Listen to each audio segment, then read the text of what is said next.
Testing.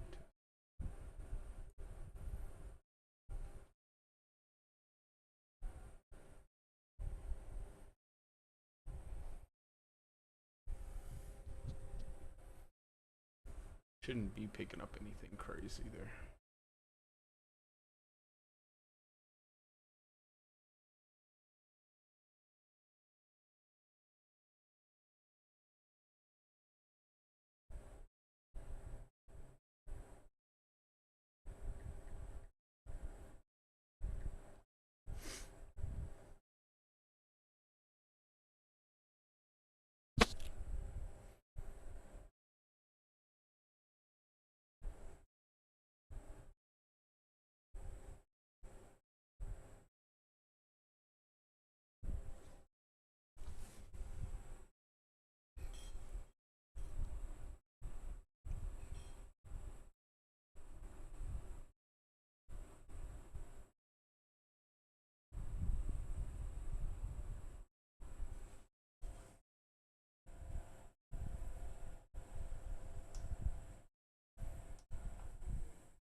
Well, hopefully this is a good campfire chat.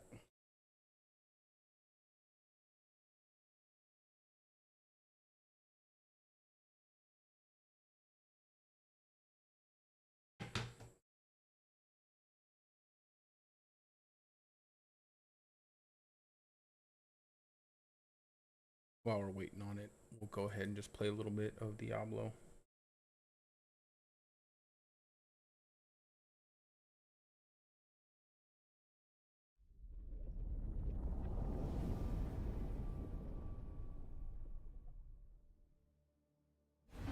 Hopefully they have a lot of really good news.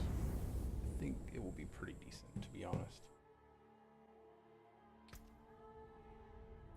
Arrow code 7, what's that? I don't think I've ever seen that before.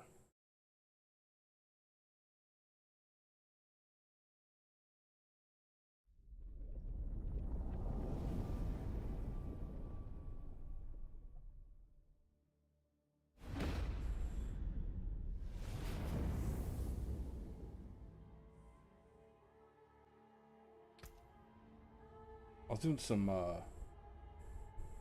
doing some last epoch grind.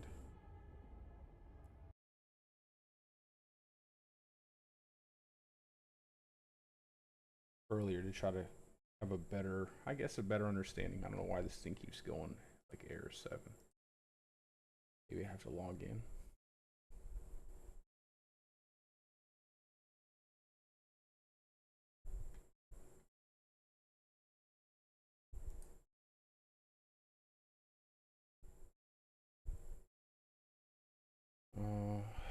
What's my password?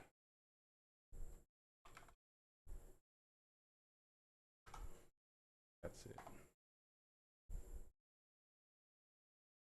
There we go.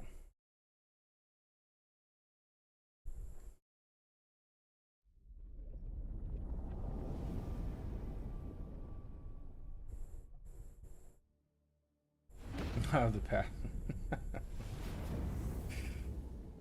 I mean, it would just be to my BattleNet. So, I mean, if you already have a copy of Diablo,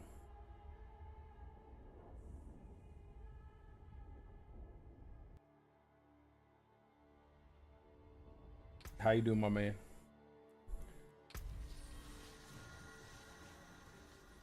Excited for this campfire chat?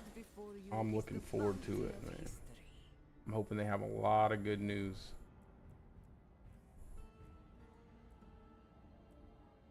You notice I haven't seen anything new in the shop, so I wonder if they're waiting to like bring the prices down.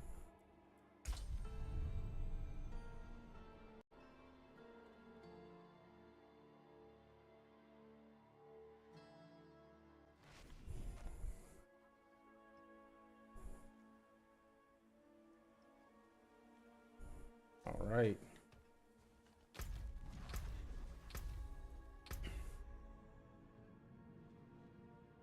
Let me turn down my headset just a little bit. Yeah, same here. You know, I've been, you know, the thing though is, man, I'm like I said, I've been playing through some Last Epoch. I'm like level 66 on my hardcore character. I finished the campaign. I'm doing all the little islands now, or whatever it is, where you have to go to like each timeline and you know, go through them as you go through your progress to level 100. And I don't know. I mean, for me, I feel like people are just gonna, like, people who don't like Blizzard are just not gonna care whatever happens, right? It's not gonna matter what they put out, because honestly, like,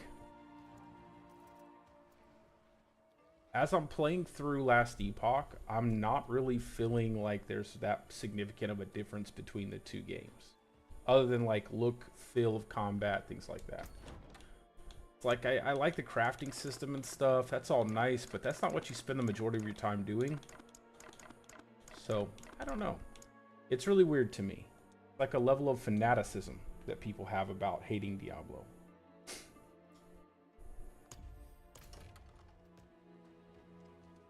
It's actually kind of funny. I was typing in, Diablo 4 and just hitting enter. And it's like a lot of the things that pop up are just bad. Everybody doesn't like Diablo 4. Diablo 4 has no future. Diablo 4 lost its identity. Last chance of Diablo 4. Diablo 4, that's a campfire.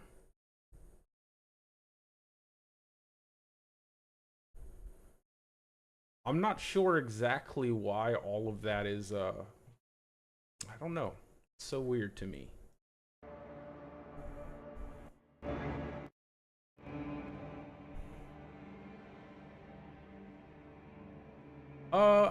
Man, I'm gonna tell you what, I think,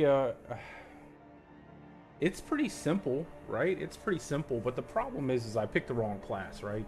I play with a controller, so I should have picked Barbarian instead of Druid, because Shred is just so clunky on a controller, man. It is just so clunky.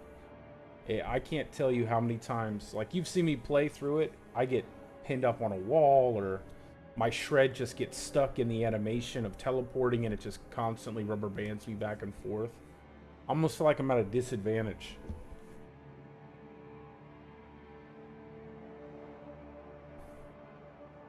But it looks pretty simple. What is there, only like 4 shrines? Like 4 shrines you can reset everything with?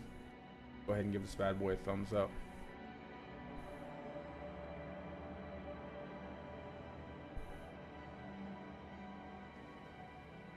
But overall, I don't think it's too bad. Kind of. Let's mute this. I don't think it's too bad of a map. I actually kind of like it. It's closer. I just have to run through it. I have to run through it a couple times. I've been trying to do Malphas runs, but God, such bad luck with the Malphas runs. Terrible luck with Malphas. I like the fact that there's only like 2 chests and you only need like 2 key guys. The rest of the chests are not really in the way. Let's just look at the map real quick.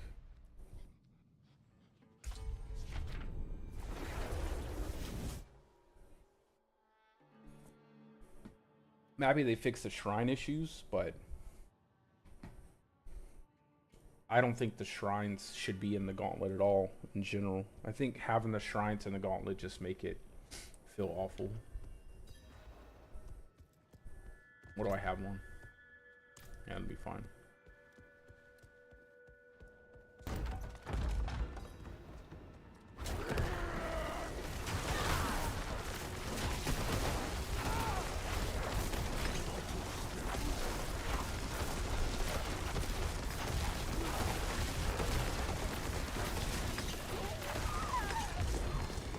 like, I think it's here you go, and then you like run up here.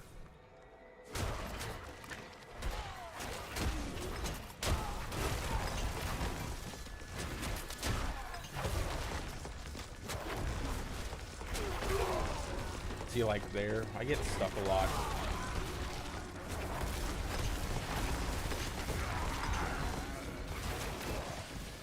And I think the first proving shrine is like way out of the way too.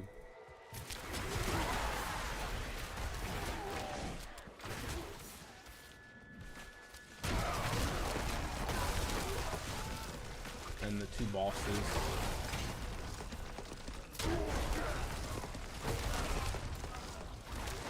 Isn't one like down here?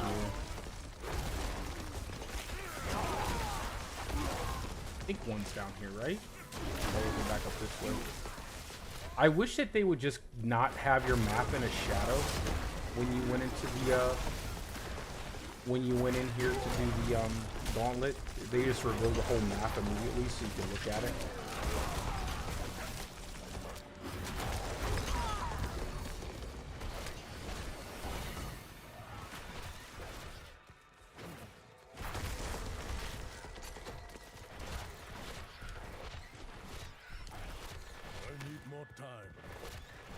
Yeah, see, like right there, you see how like gets stuck on a stair banister, like you're not like, that happens way too frequently.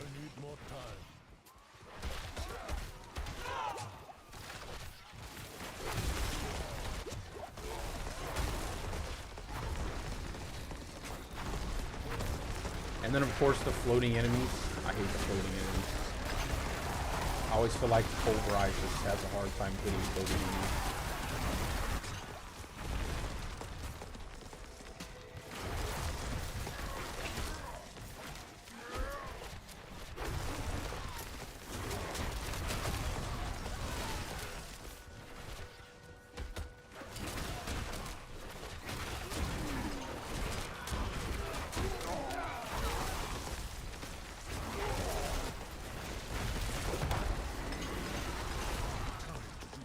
Around here.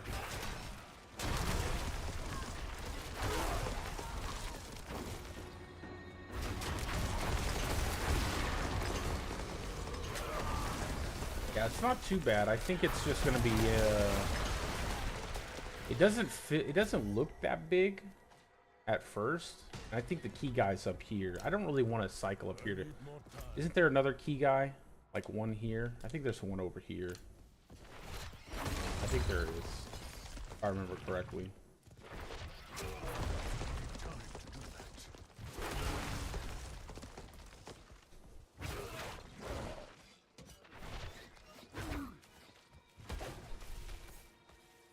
You only need 2 keys for the, I don't really think opening up the rest of the chest would really be worth it. It actually feels longer than what it looks, to be honest. Like the map actually feels longer. Yeah, I knew there's a key guy right over here. Just the 2 keys. Well, 3 keys. 3 keys. I think there's a key guy there, and isn't there a key guy all the way in the back of the map?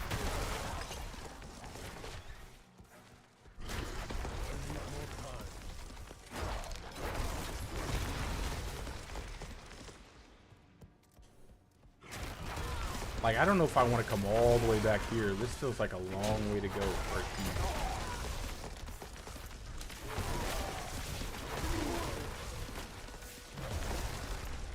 I don't think it would be worth it. Maybe just kill that guy a couple times.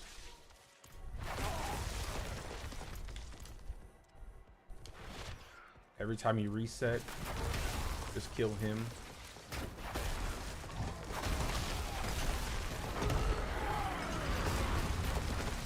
And then pillar approving. Let's see, that's most of the map. Let's go back up to the top there and we'll look at it.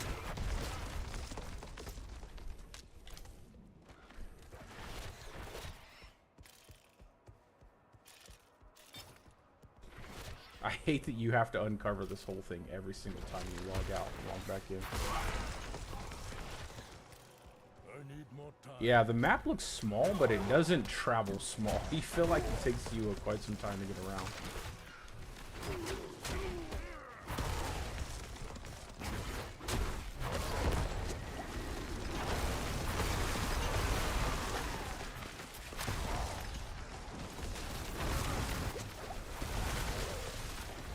And then over here, this is just a wraparound, I know that.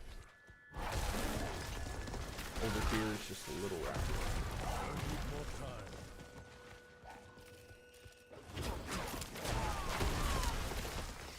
Yeah, I need that tuning stone.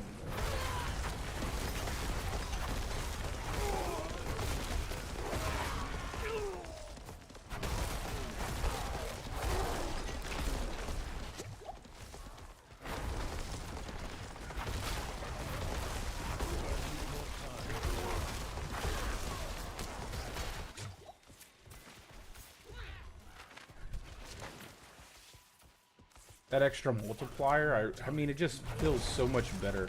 Like, honestly, I wish they would have held this competition at the start of Season 4. Not, like, at the end of Season 3. I feel like, Season 3, I feel like that mechanic is just so poorly designed. And now you need the tuning stones, and my god.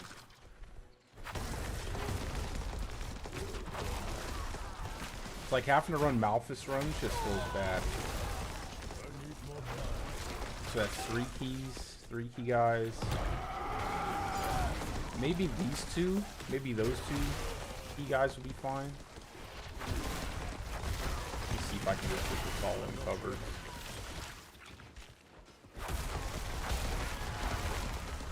This is such an awkwardly placed glory shrine here.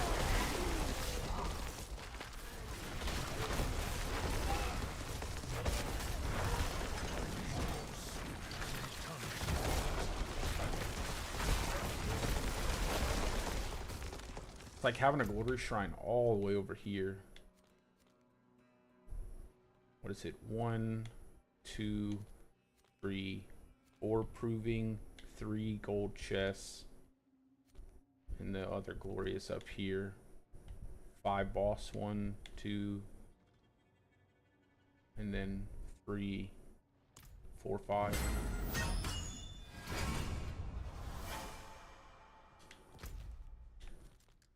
Yeah, it just looks kind of it doesn't look big, but man, it does. It's actually pretty large, the map. It's got 4 resets. 2 down here, and a glory down here, and a glory up here. 3 chests. A key guy here, and key guy here. Probably not touch this key guy. I don't know if it'd be worth it. Maybe when you're grabbing this shrine, you could pop over, get that key guy. This one and this one's, I don't know which one. Probably, maybe not this one. Maybe you hit this one, this guy, and then this guy again, and just open these 3 when you have a glory up. I think glory, kill this boss, open chest, reset, grab, kill the boss again, come back, kill this boss. I don't know. Feels like a lot. Feels like a long way to travel.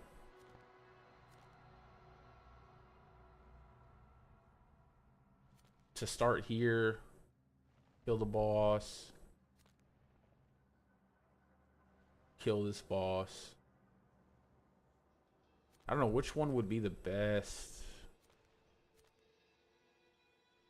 Here. Maybe go here, then here.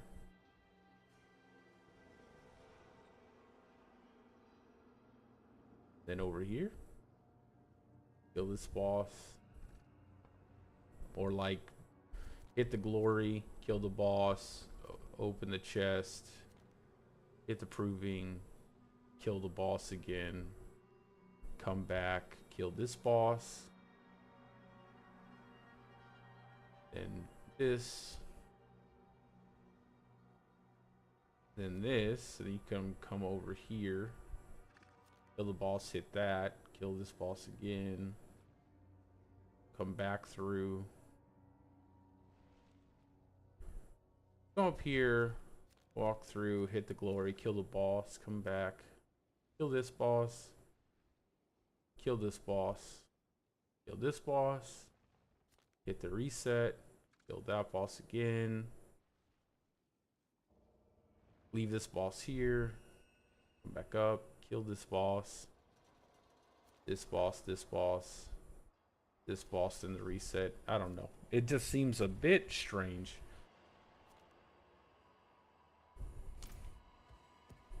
Seems pretty long. It doesn't look like that on the map, but it feels like that. It feels like you got a long way to go between bosses. It's like, how far can I make it just walking?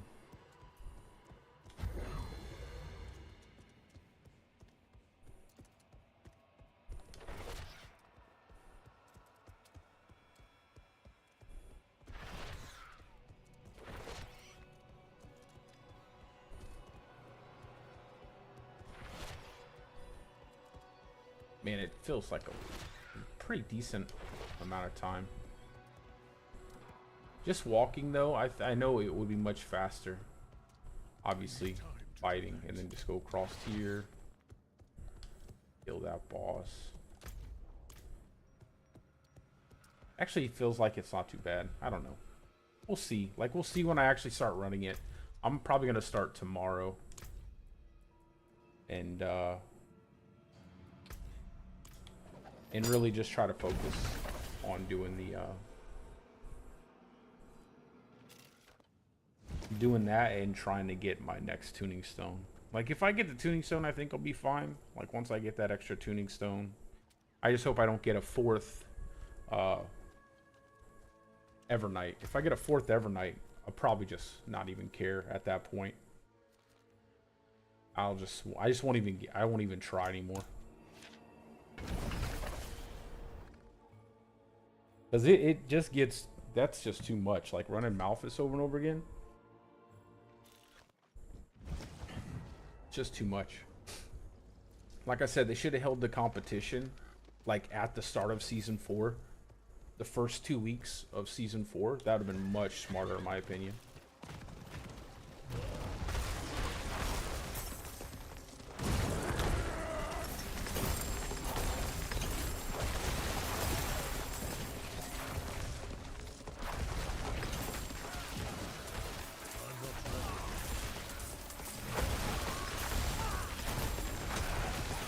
I have to farm up a bunch of cores. Especially with the PTR, man. Like, with the PTR, I really want to just focus on the PTR. If I don't like this week's Gauntlet too much, if I feel like I'm not really enjoying it, I might just wait till next week. Because last week, I didn't really enjoy that one. I felt like it was just too many things, too many roadblocks my guy kept getting hung up on randomly. A lot of rubber banding, a lot of issues there. And initially I thought I'd like it, but honestly I'm starting to miss week 1. I almost wish they would just bring back week 1 map.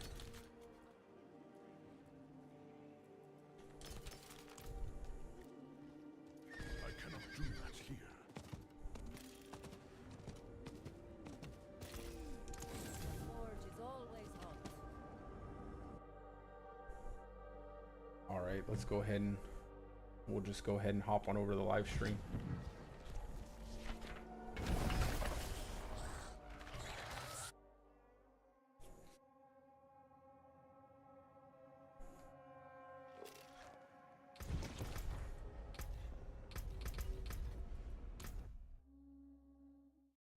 Hey, what a leave game. I wanted to quit.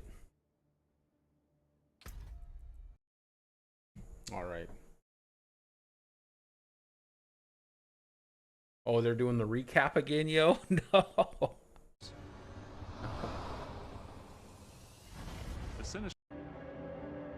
that was my bad. The Seneschal construct is... We're doing the live recap again of the entire season. Your construct's power will grow along with you.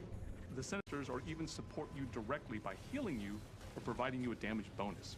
Magical stones are the key to customizing and empowering your construct. Hey, where's they their are primarily found in vaults. You get governing stones from the season's quest line, and you get tuning stones. It's funny, they're tuning the stones. They don't have Evernight. A governing stone is a core construct ability, while a tuning stone is a singular modification for any number of governing stones. As players are progressing through the season of the construct and they're leveling up their Seneschal, adding new abilities and improving them, they're going to find abilities that are going to deal damage to packs of monsters, to single monsters, and also abilities that are just focused on buffing the power of the player themselves, so that players have different options as they're progressing through the season. One cool ability is Auto Defense. Auto Defense summons a magical barrier around your construct that shoots down enemy projectiles. Another cool ability that your construct has is Focus Fire. It is a channeled ray of fire that can chain to multiple enemies. Use combinations of tuning stones to transform a seemingly simple skill into something truly crazy. As soon as it catches up to me. Vaults are seasonal dungeons that are filled with a high concentration of deadly High. She said where you high can farm for the concentration. magic stones for your seneschal constructs. You can find the entrances in different zones of Sanctuary. When the player enters a vault, they are met in a familiar area of Sanctuary. I wonder Then, how many times they had to teleports the reshoot vault because of proper, the Seneschal. great Like, just challenges. constantly having to say Vaults not only Seneschal. have our new construct family in them, but also new traps built for this season. Players are going to discover many new hazards inside these vault spaces. You know, whether it is spinning pillars shooting out flames or other traps. Players need to stay on their toes while they're progressing through these vaults in order to stay alive. Each vault culminates in a gauntlet of true skill. Players must avoid traps while fighting waves of enemies and a powerful elite. If you survive that, the traps will turn off and the treasure room is revealed. If you get hit by a trap, you lose 1 stack of Zoltan's Warding. Zoltan's Warding is a special buff players can get by interacting with the statue of Zoltan Cool when they enter a vault, if they have a Pearl of Warding. Ward-woven chests are special chests players can interact with at the end of a vault if they have enough stacks of Zoltan's Warding left over. If a player has more than 1 stack, they can open a rare ward-woven chest. Those have even better rewards. This season introduces our first stationary boss in Diablo 4. This is going to be a fight against this massive protective golem meant to watch over the vaults. The Malthus, once again, has managed to corrupt and control. Because it's stationary, it gives us the opportunity to include some of the season's new traps into the arena. This presents a lot of unique and new mechanics for the players to navigate and fight. The player is going to need to bring all of their skills and abilities to bear as they try to destroy and fight off these Malthus-controlled constructs. They're also going to make good use of their own Seneschal, make sure they remain upgraded in the fights to come. The Gauntlet is a new fixed seed non-linear dungeon where players have a fixed amount of time to achieve high scores by proving their might. Any player who unlocks World Tier 4, Torment Mode, can compete in the Gauntlet. The Gauntlet starts several weeks into the season of the construct.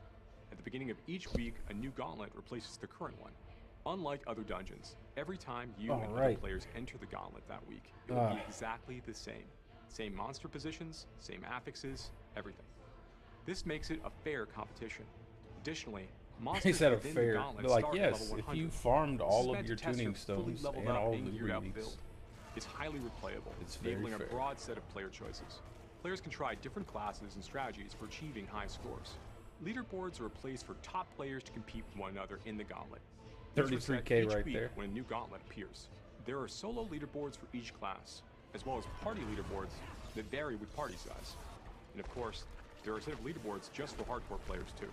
But some players may not be ready for that type of play, so we've created goals for them as well. Each leaderboard has a ladder that you climb to reach it. Each rung of the ladder awards a seal that you can show off. And when you earn the seal of the worthy, you'll be ready for leaderboard competition. Can't wait to see you in Sanctuary.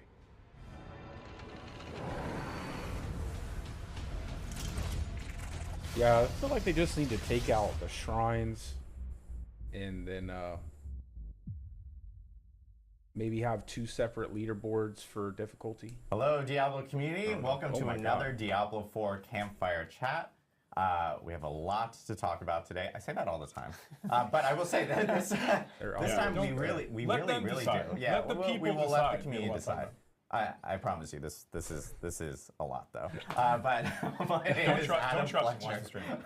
My name is Adam Fletcher. I'm the community lead for the Diablo franchise. Of course, I'm joined by a wonderful panel here, plus one other who's off camera and will be jumping in. We have Charles Dunn, who's a game designer on Diablo 4, Mr. Joe Shelley, who is the game director of Diablo 4, and Mr. Joe Paipora, who's the associate game director of Diablo 4. Hello. And we will be joined by Adam Jackson, who's the lead class designer of Diablo 4 before we get to the class-specific information that we're going to share today. But I know Joe wanted to jump in, talk a little bit about some of the things we're going to be talking about today, and then we will go through a plethora of changes coming to Diablo 4, and of course, details about the first ever PTR, Public Test Realm, for D4, and for people who don't know, Public Test Realm is kind of like a private server where players can actually end up playing early content and test that out and provide feedback to us. Yes, indeed. So we'll go through all the details on that as well. But Mr. Joe Shelley, want to kick it off? Thanks, Adam. Yeah, so I want to frame this update. This is Season 4 update. We're going to talk a lot about systems here, and I wanted to do a little bit of framing. When we think about Diablo, right? Diablo is an ARPG. Everybody knows what an ARPG is, right? It's an action role-playing game. Why'd you have to tell us? But it's such a broad category, right? You have lots of games that are ARPGs. Like a game like Hollow Knight, for example, is an ARPG, but it's also a Metroidvania, right? Or a game like Hades, which is an ARPG. It's also a roguelike. Or something like Elden Ring, which is an ARPG. But it's also Souls-like, right? So when you think about what is Diablo and what is Diablo 4, you could call it a Diablo-like, sure. But another way to describe it would be as a systems ARPG, right? An SARPG. And so what distinguishes this kind of game from those other games that are in the same space, that are all ARPGs, right? And it's really about when you're making decisions and what the most important decisions are. Just stop, bro. The most important decisions in a game like this are the decisions you're making before combat, between combat. Decisions you make in combat are important too. If this is how he plays the game, I can understand a lot of things, man. Action combat, RPG elements, and systems are all foundational elements of any ARPG. He's like, I have to decide. But in a systems ARPG, it's just the systems in particular, including the end game, itemization, things like crafting, those are what comprise the soul of the game. And they're the lifeblood of a game like Diablo 4, and they don't just have to be deep, but also lush, prolific, exciting. No, they're not. The soul of the game is the combat. We've been designing this update for a while. We're putting it on the PTR because it's important, and it's important to get it right, like Adam was saying. And everything that you'll hear about today is from that S part of the SARPG. Oh, okay. The soul of it. Joe, Adam. I thought S was system, not soul. And Charles are going to take you through the changes, all the changes, in detail. Bad omen. And there are a lot. So sit back, grab a drink, get your React faces ready, and let's do it. Awesome. Well, appreciate it, Joe. So I know what we want to do first, we kind of have an agenda of items, but one thing we do want to talk about really quickly is about PTR. We do want to get some housekeeping notes and what players can expect from PTR, along with the dates for PTR, so when they can actually jump in. So Season 4 PTR is actually going to start on April 2nd, and it's actually going to run for a week through April 9th. So players will be able to jump into PTR and try everything out that we're about to tell you all about. April 2nd to April 9th? Now, I know a lot of people are probably asking, like, hey, that seems pretty close to the end of Season 3. That's a short amount of time for you guys to actually react to, the feedback that we're going to be getting from PTR? And I will note here that we do plan on actually extending Season 3 for this. So Season 3 is actually going to have a new end date. We're pushing it back a few weeks to ensure that we get all the feedback from this PTR and we apply it to Season 4 to make sure that all these new system changes that we're doing are right and work for the community based off of everyone's feedback. So Season 3 is now going to end on May 14th. And of course, with that, Season 4 also starts on May 14th. So there are some a few different changes coming on for the schedule. So you'll see that in-game message, which actually notes like when the season is actually ending, change today probably. Wow. With this new date for players. So they're adding a month, again, but they're only giving like a week. We apply all the feedback from PTR, which starts on April 2nd through April 9th. One other note is that, again, PTR itself is specifically for PC BattleNet only. So this just allows us to be a little bit more agile on our team. Does this mean that PTR is only going to be PC BattleNet only in the future? No, it doesn't. We are going to try to explore other ways of being able to bring PTR. Oh, I'm sure there's going to be new stuff to do, bro. To players in the future.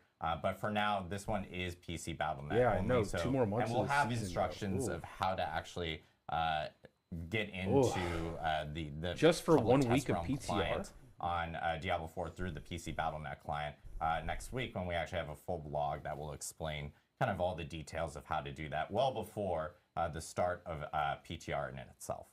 I feel like, though, they have to kind of... But then there's other notes with PTR as well, because there's probably going to be a lot of questions of like, well, am I starting with like a level 1 character? Am I taking my existing characters?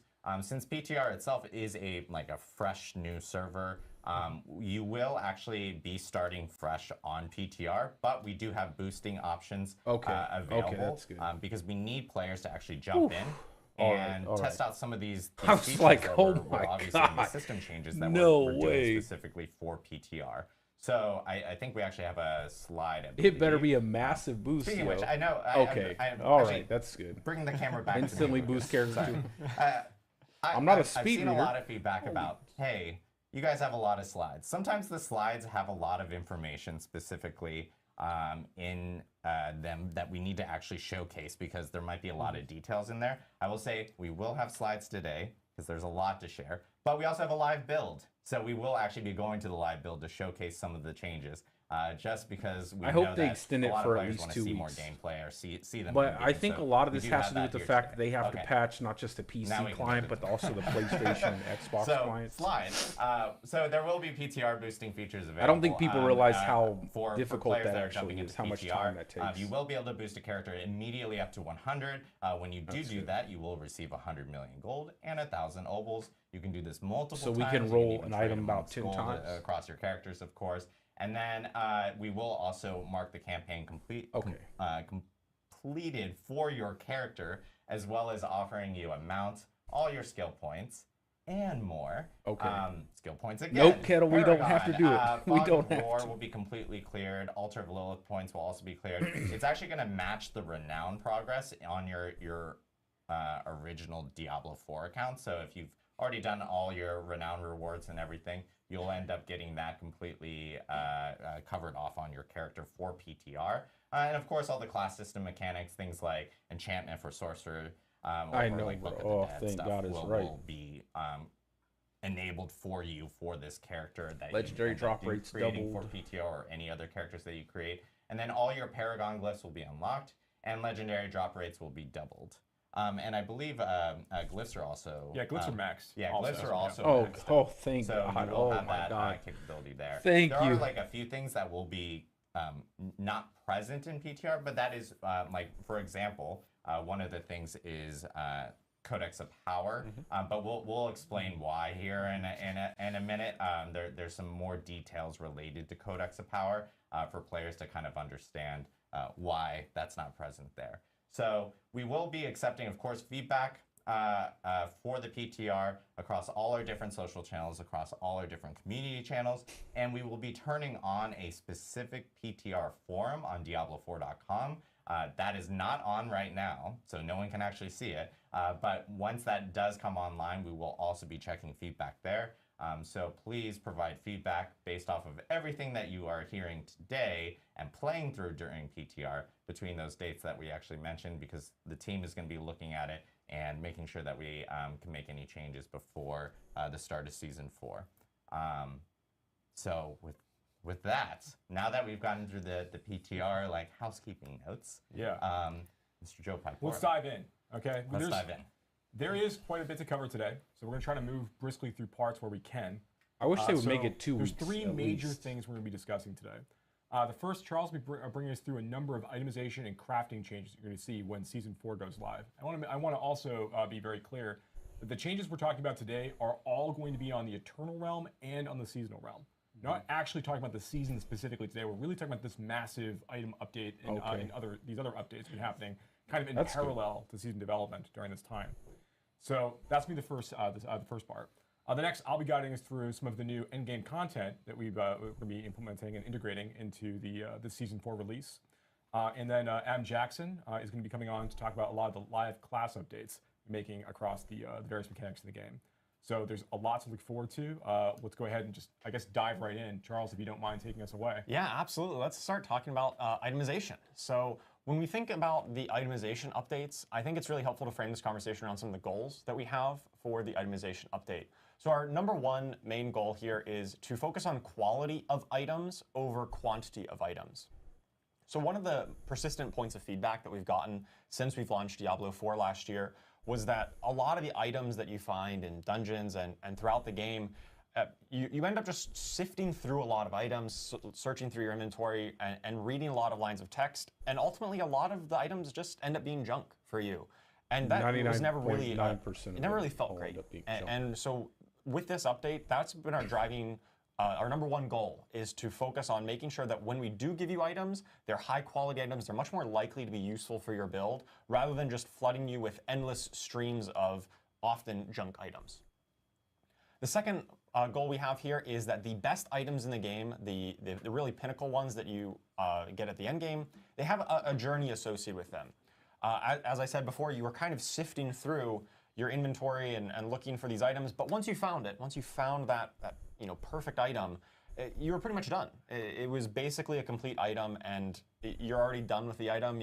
You've completed it. We think that the game is a lot more engaging when you have a bit of a journey, an investment, whether it be in time, crafting materials, and you really get to customize and make items your own and make it feel like this is for me and my build and my character. Yeah, and feel that power progression too. It's so critical to the experience. Yeah.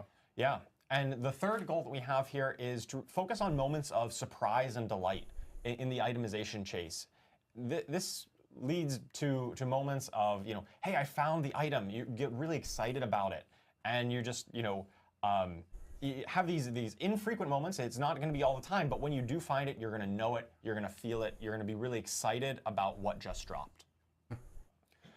So with that, we have a number of topics within the itemization update. So the overview here is that we've got updates to existing systems, such as base items updates. We've got a few additional updates that are kind of adjacent to the itemization system. Give them a chance. We've got updates to Codex of Power, which we sort of alluded to earlier, and I think those are going to be some really big wins. Greater we also have some new systems being introduced here. We've got tempering, which is going to be a new customization system. Greater affixes, which help to provide some chase in the end game. These are going to be some of those powerful items, ones that have greater affixes. And then once you do reach that end game with great gear, you're going to be able to masterwork it to really unlock its full potential and upgrade it to the best possible version. I just want to see what it looks like. So let's hop into some of the base item updates. So this is where we're going to focus on making a smaller pool of affixes that are more relevant and more potent for your specific build. So as I kind of mentioned earlier in the goals section, I think that whole thing, masterwork, all that stuff, appear on items, they were often very conditional, right? You had like damage while berserking or damage to close enemies or things that were hyper specific and ultimately just were kind of meaningless in a lot of ways. They blended together.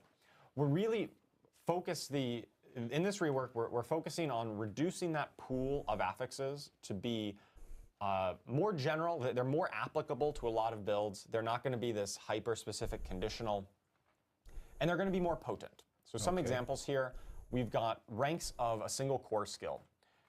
Sometimes on gear, you would find items that have ranks of upheaval, ranks of whirlwind, and ranks of double swing, all on the same item. And almost no build wants all three of those things at once. So we've made it so that, hey, only one of these can appear. That makes just the subset of items that you find much more likely to be relevant for you. And in terms of like being more potent, we're looking at things like in World Tier 3, only sacred items are going to appear. And then once you get into World Tier 4, only Ancestral, only those most powerful versions of items will appear. Okay. This means you're just getting less junk, right? Sometimes you'd get sacred items in World Tier 4, and that never felt great. It did, because, actually. Hey, I'm in World Tier 4, I should be I got getting the best crafting items material now. out of that. Like, what about the crafting We also material? did a pass on the affix values to make sure they're a bit punchier, that you could feel it when you really equip an item. This often was just some numerical tuning. In the past, you might get an item that said plus 2% critical strike chance, and honestly, it was hard to ever notice that. Yeah, that's pretty trash. Or like I've said that so many times. 5% damage or something like that. And those really small values were just hard to ever notice when you're swapping it, and it never felt like you got to upgrade your gear. They were trash. So let's take a look at some examples here. It's like rolling 1.8% crit chance on a 925 piece of gear is insane. Reducing the that should never total happen. number of affixes on gear that initially drops. So legendary items used to drop with 4 affixes, 4 lines of stats. That's going down to 3. And then rare items, the yellow items, used to have up to 4, and now they'll just go down to 2. Look at the stats. Yeah, so the goal here, once again, is to really focus on the quality of the affixes that appear on the gear rather than just the pure quantity. Wow. And this also gives us room to build on it in some of the later crafting and tempering systems. You are going to get more affixes, but the base item is going to start with a little bit less just so we have room to grow. No. One of the changes that we're making in response to this also, like we know that right now, like rare items are the items that players are using to trade in situations where you find like a really, really powerful template. Well, I guess item. it's not too bad because so max roll helmet with CDR and such. That was like massive change these in are the still stat really rolls on gear. So as part of this change, we are going to open up trading to allow legendary items and unique items to also be tradable in the starting in Season 4. This is a big change for us. Now, one distinction here to keep people on, to let people Joe was like, I said what I said. Crafting on either of these items, whether you're going to be tempering or masterworking or anything else later on down the road, these things like enchanting does today, these make these items account bound. So you can't trade them once you get them after you've done some crafting on them. So we think this does a great job of making sure that the trade economy is still interesting, and that when you're looking for a specific item or an item is dropped for you that a friend can use, it's going to be a lot easier for you to go ahead and hand those things around. I like that they're changing that. Yeah, absolutely. And that's by the way, I'm going to know. Adam Jackson. Oh, yeah, Adam Jackson snuck in here. Yes. Trading is a big deal. Very important. I'm okay with taking that. Literally appeared for trading. He appeared for trading. The trading fairy.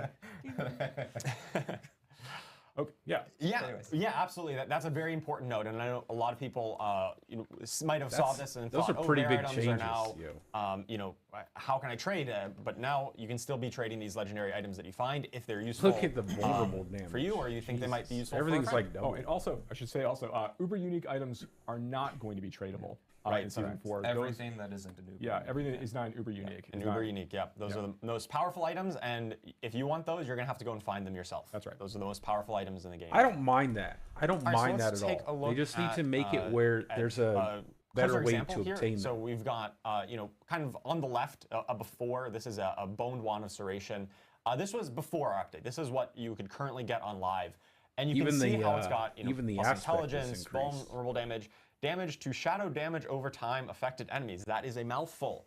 Same with the lucky hit, chance to execute injured non-elites. Me too. These are the really hyper-specific affixes that we're talking about that really bloat items. It takes a while to parse this. Like, you just can't at a glance tell, hey, is this even good for me? Yeah, reading through a number of conditional added damage modifiers is like 20 to 25, item is just very 30 to 40. That's so much. 70 to 84. Especially when you really fill up your inventory with 30 plus of these items, trying to sort through them all at once when you just really want to get back into the action, right? You want to get back into fighting demons. So after this itemization update, in the after section here, we have got a similar item. It has intelligence. It has plus damage. That just applies to all of your damage. It's not, hyper specific.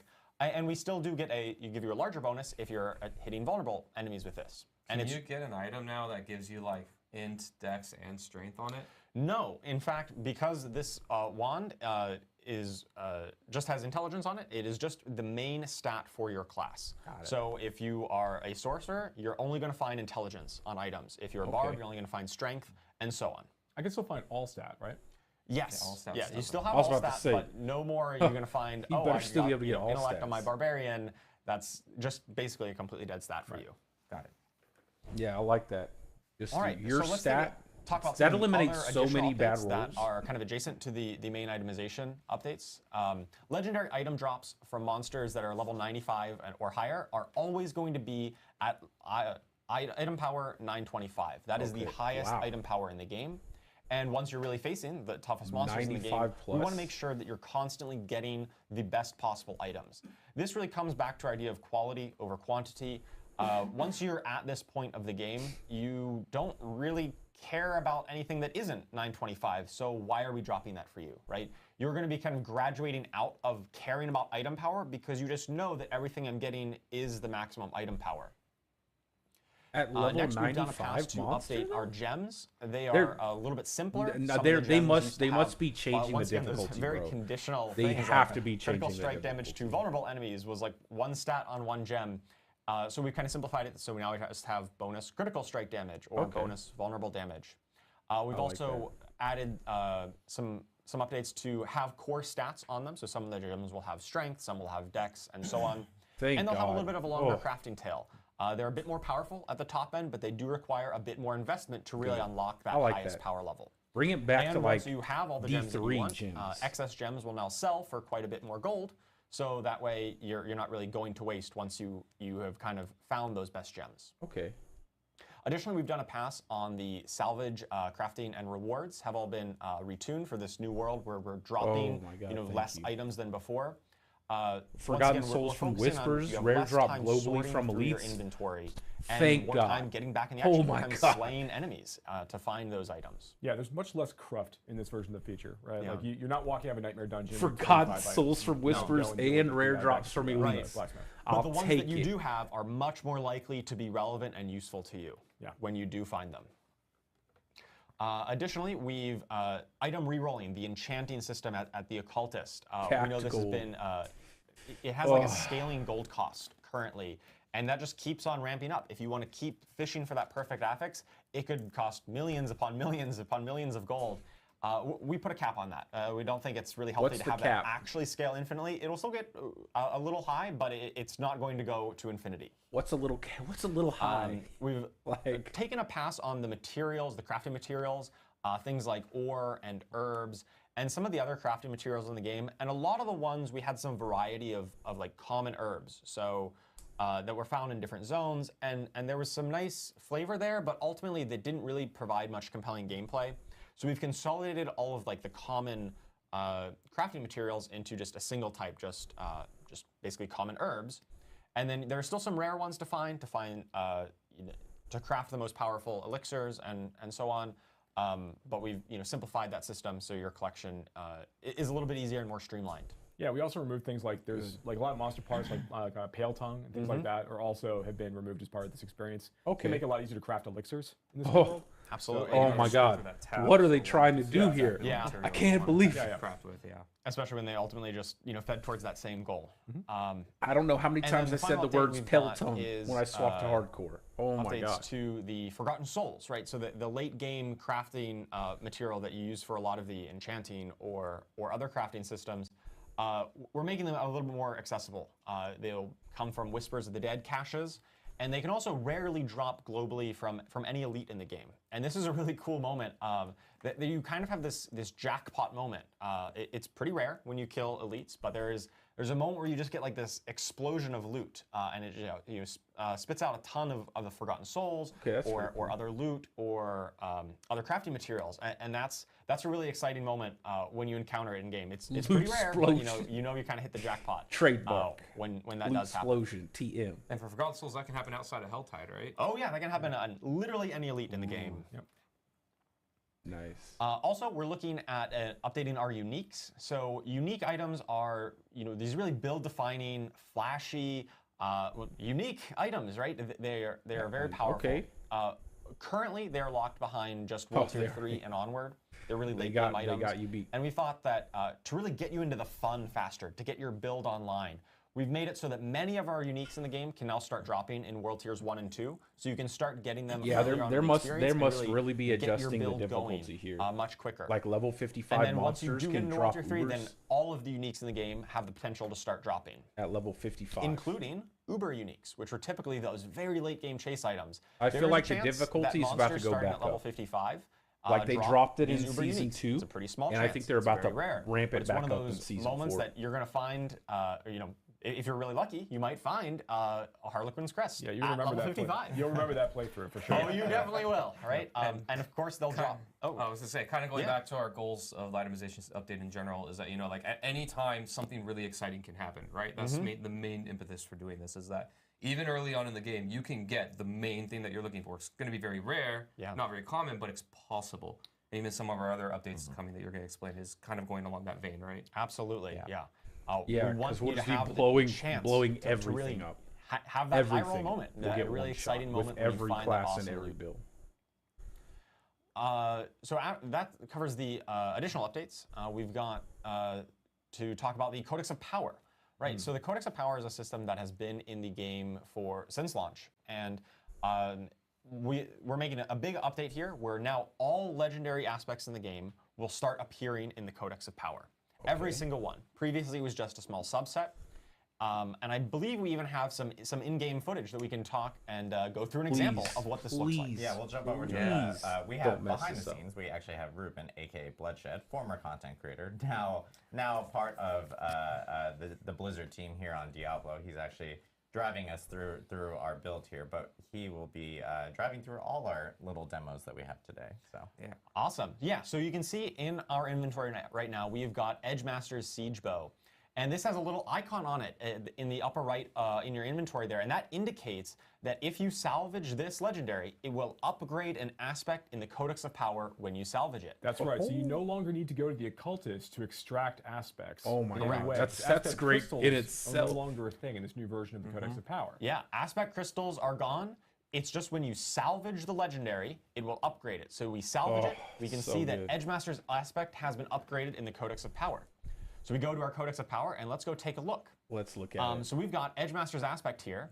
That skills deal up to 6% increased damage. Oh my god, that is exactly how they did it so that is in Diablo Immortal, yo. Kind of legendary rank of the one that we just salvaged. Now this says 6% here. In-game it was 12% because it was on a two-handed bow, and that doubles the range. But you can see it's not a minimum roll. Right now on so it just Diablo progressively 4, levels always it just up. a minimum roll, and so once you find something better, a better aspect crystal, the Codex is kind of irrelevant. Now the Codex will continue being relevant because every time you find a higher roll of it, it's going to upgrade your Codex, and you can continually re-imprint this legendary power onto any gear that you find going forward. That's right. So if Ruben finds a 10% roll, you know, on something else, then that is now going to, you can go ahead and salvage that item. Yeah, I see that. Always max. That 10% version is now going to replace the 6% version he has right now. And that's the new version that you have. So when we're talking about upgrading, what we really mean is, like, as you find the better versions of these aspects, that's so much they replace the older ones. So now, good. every time you decide you want to imprint the Codex of Power, we were just talking about that. From that point forward. We were just talking about that the other night. Are you just super lucky you have it forever? You are super lucky, and you would have that forever. Yes, there you can continue to re-imprint it. However, the ranks of legendaries, you won't be able to find a max roll of these legendaries in World Tiers 1 and 2 when you're just starting out your journey. That's fine. We have extended the range, so a lot of legendaries used to say, hypothetically, if a legendary rolled between 20% and 30%, a lot of extend that range from 20 to 35%. But those like 30 to 35%, the highest range, the most powerful versions, those are only going to be accessible in World Tier 4. In the later games. So this does give you a bit more of progression. So you can find it early and you can upgrade it, but then you're going to find even better versions as you progress through the world tiers. I love it. And, I love that. If we actually, can we go back to it really quickly? Because that is so good, man. That is so. That is like such a massive change that's going to make the game feel so much better. Like every single thing that they've started, like they've been talking about, is things that are going to make the game just feel insanely better. Well, I think people are probably seeing these numbers associated. I know. Oh my god, I'm fine with them. Take an extra month, bro. Take an extra month, please. Just make it perfect. I don't care. Take an extra month. I'll play this crappy season for another month. Just deliver on this. That's all I need them to do. Hey, you have it completely maxed at 16 out of 16. And of course, there's different ranks as you're kind of like leveling up throughout. I don't think the Codex Power. And I don't know. Probably not. Yeah. Probably not. With I really love that gold border to really indicate that, hey, you found the best version. You've kind of completed this. And I like it, man. Some of them you kind of cheat on it, right? Things that only have one rank. As soon as you unlock it, you get the best version. I hate that. But most of them have now, up to 16 ranks is kind of our standard. For the most part. And those highest ranks are just going to be in the later world tiers. And I don't think they need to, Kettle, because now we can trade uniques, bro. So if you get if I get a unique that has a max roll, and I already had that, I'll trade it away to somebody. For the most part, these have It's increased in power. The fact that we can trade uniques is going to make the game even better, especially when you play in groups. There's people asking specifically about, hey, is this a seasonal thing? Is this an eternal thing? This is all Eternal Realm. This is everywhere forever. This is the new world. This is the base game. This is so good. And we still have seasonal content to for the talk Eternal Realm about. and for the seasonal realm. These are not seasonal updates only. Yeah. They're coming with Season 4, but they are applying to the whole game. Now just tell me you took out Codex of Power with companion movement speed. Tell me you took out companion movement speed and you just made them as super fast, and I'll be super happy. But eternal characters, will just have You can actually fill it out eternally. Yes, eternally, of course. There you go. All right, so that was a ton on the systems that already exist in the game, right? The base item affixes, the other updates, and Codex of Power. But there's also new systems coming. We're not done with optimization. That was updates to existing things, but we have got a lot of new stuff. So let's talk about tempering. Tempering is a new crafting system that will allow you to add really cool new affixes to your items. And this is why they took one away. I really just want to highlight that they took one away, not just but we got bigger those affix old, rolls, conditional, and they're going to be able to temper aspects. New aspects onto our gear. This also includes a lot of really new, exciting affixes as well that we'll showcase a bit later. Things like a chance to cast bonus projectiles, increased effect size of your skills, and other ways of talking directly to individual skills. Yes. A lot of this lives in that's temper. exactly what we need. So this way you can really customize your character. Specifically to your build and the skills that you're using and the way you want to play. Yo, that sounds insane. So you might be asking, well, that how sounds do we insane. Temper? We've got tempering manuals. So these are manuals that are going to drop from most content in the game. This isn't something you need to go target farm. You're just going to find these as you're playing. Oh my god. And these manuals are going to be a list of possible affixes. That transformative. Kind of this is what I've been saying about if you're transformative. Like this is what we need. For instance, the manual for Bone Necro might have things specifically to Bone Spear and Bone Splinters and Bone Spirit. When you do the tempering, which is done at the blacksmith, it will attach a random one of the affixes from that manual onto the item that you're tempering. And if you don't get the exact one that you want, or you don't get the roll that you want, you can re-roll these affixes up to the item's tempering durability. Okay. Now this is a lot without an example, so I think we've got an example where we can just I understand what he's saying. Yeah, like show people through, what it looks right? like. So here's some screenshot examples of the actual recipes that appear. So on the left, we've got the Manual of Natural Motion. This is a generic recipe that really applies to any class. It's got a variety of movement speed options on it. So you've got, you might just attach movement speed to your gear. Maybe you get a higher value of movement speed, but only after you kill an elite.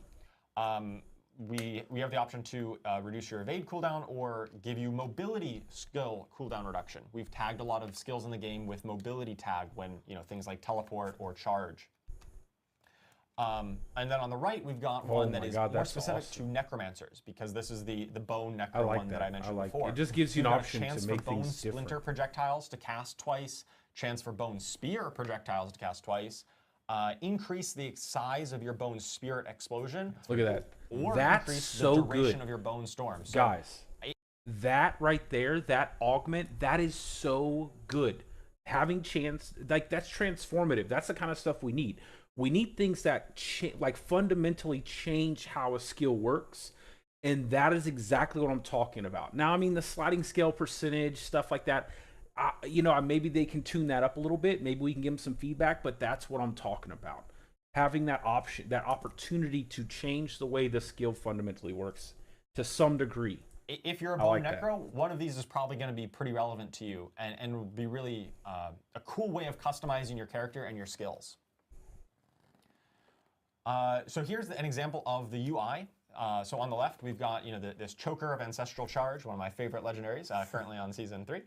And so it's got the relatively simpler and you can have two. It's got just max life, damage, and critical strike chance. You can have up to 5 affixes. We go to the blacksmith, we put it into the menu here, and we can see that there are kind of 6 categories. Holy cow, that's going to be so 5 of them being good. highlighted. These categories are the categories of recipes. So each recipe corresponds to one of these categories. And on amulets, you can put anything except the weapons category. So that's why offensive, defensive, utility, mobility, and resource are all highlighted here. And once we go through this, we can do this twice because most items can only be tempered once. You can get just 1 affix on them. But ancestral items, these really late game, you can get critical strike chance on your necklace now, bro. From 2 separate categories. So you can't put, say, 2 defensive ones on there. You're going to diversify. And in this case, we've got charge cooldown reduction added on the right. And we've also got some bonus damage while berserking. So we've got an offensive one here. Are crazy. And then we've got a utility one that gives us the cooldown reduction.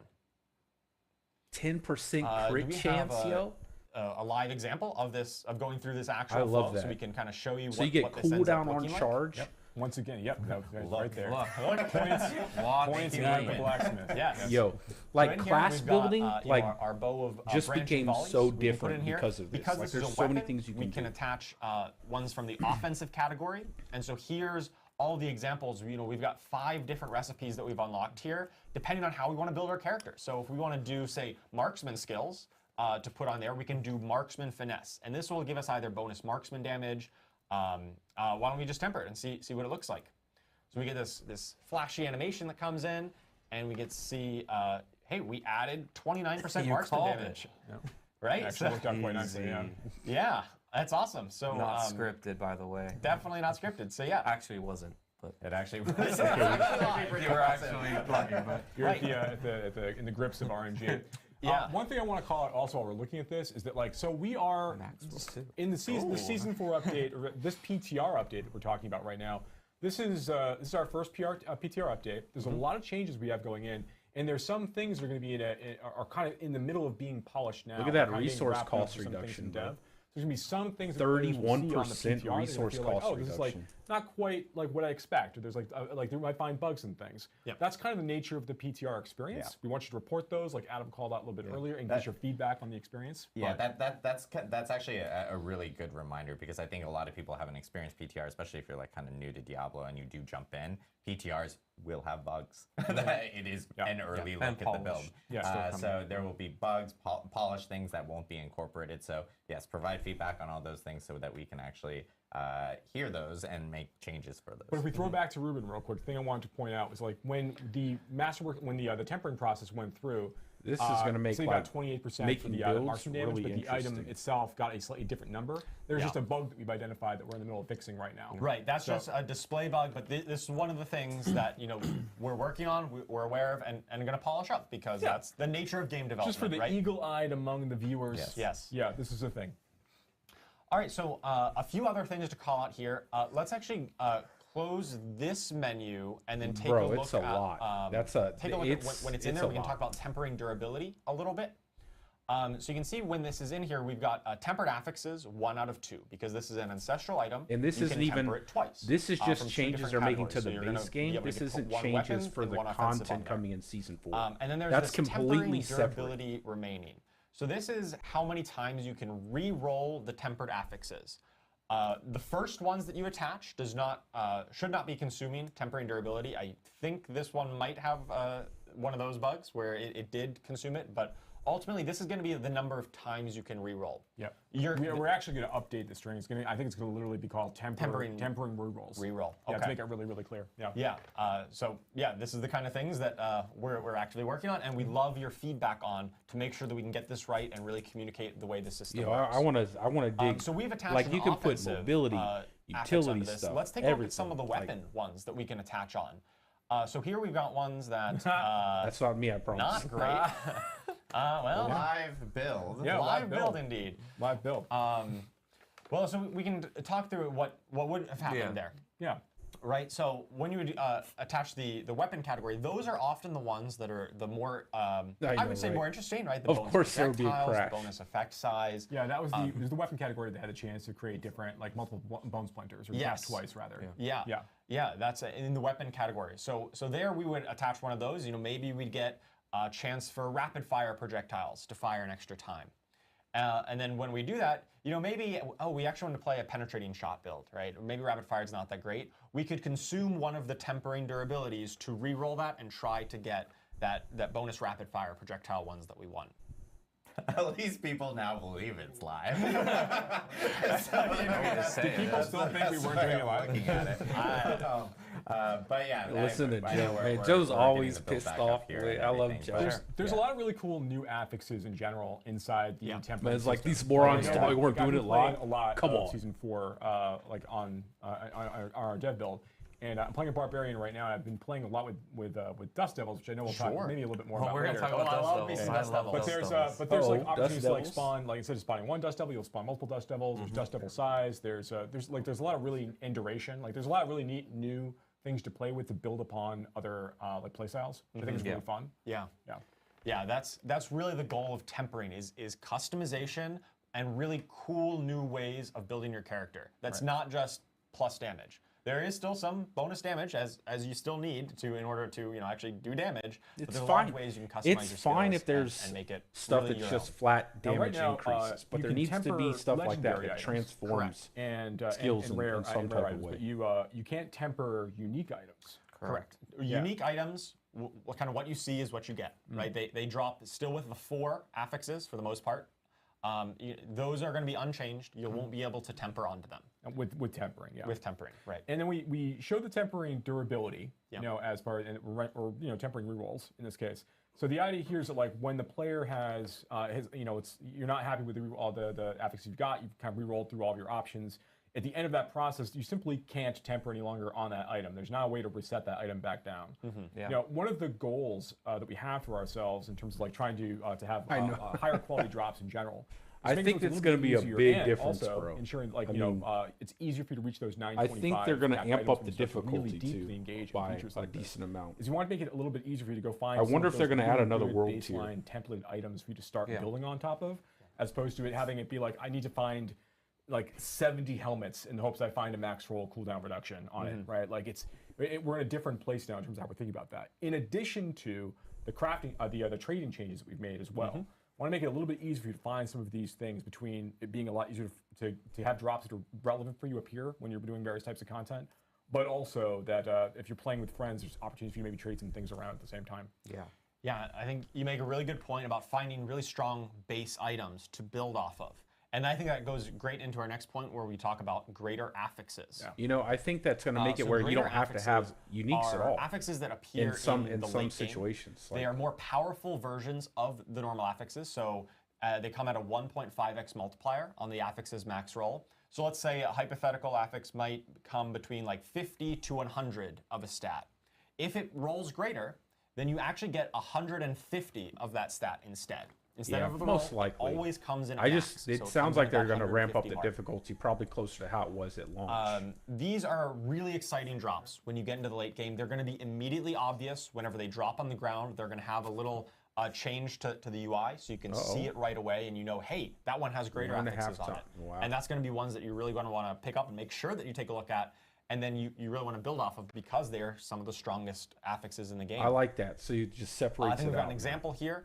And one other note, these, as I mentioned, they're late game. They only appear on Ancestral Legendary items and Ancestral Uniques. 126 int? I think we can zoom in on the 75 crit strike damage, yo. See, we've got a little like some Roman numerals at the end of it. God, what are they doing? This pair of gloves has 2 greater affixes on it. And when you actually go and pick it up, we can take a look at the tooltip of the item itself, and we can see that intelligence here is highlighted, and so is critical strike damage. And these roll at the max roll, and I think we've got a comparison kind of between a standard version. So on the left is is a non-greater version of a dagger. You've got, say, 74 dexterity, and maybe it rolled between 70 and 84. But on the right, we've got a greater version of dexterity, and that's going to always give you 126, which is over 20%, like 20% crit. Same with the critical strike damage down at the bottom. So like if you get a crit chance roll, you get like 20%. I mean, not only do you have 2 greater affixes, you also max roll the attack speed in between. That is a great base item to start building through the tempering system. The stats are massive. Thing we've got, the next topic to talk about is masterworking. And then you can temper it further, is a late and now they're crafting system that we're going to use to cow. upgrade the items. So once you kind of find a really good base item, this is just maybe it has some greater so affixes much. on it. I'm okay with them taking 1 month. You've tempered on the affixes that you want. You know, hey, you've found the exact affixes that are specific to your build that you've attached onto it. Now you're really pushing into that late game content. It's time to start masterworking.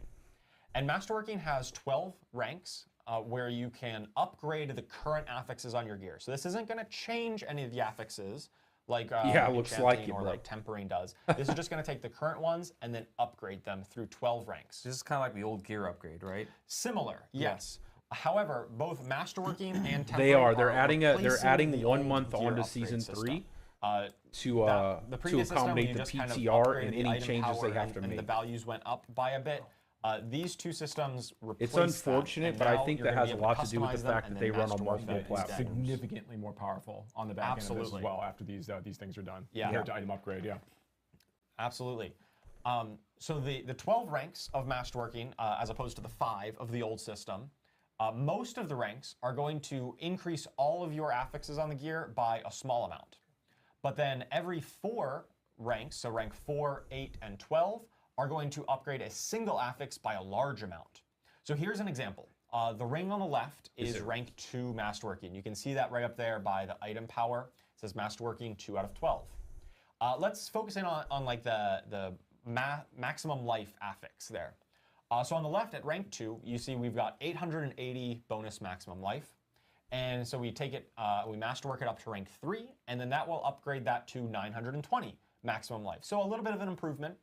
But then once we hit rank 4, we actually get a much larger increase in maximum life. It goes from 920 all the way up to 1,120.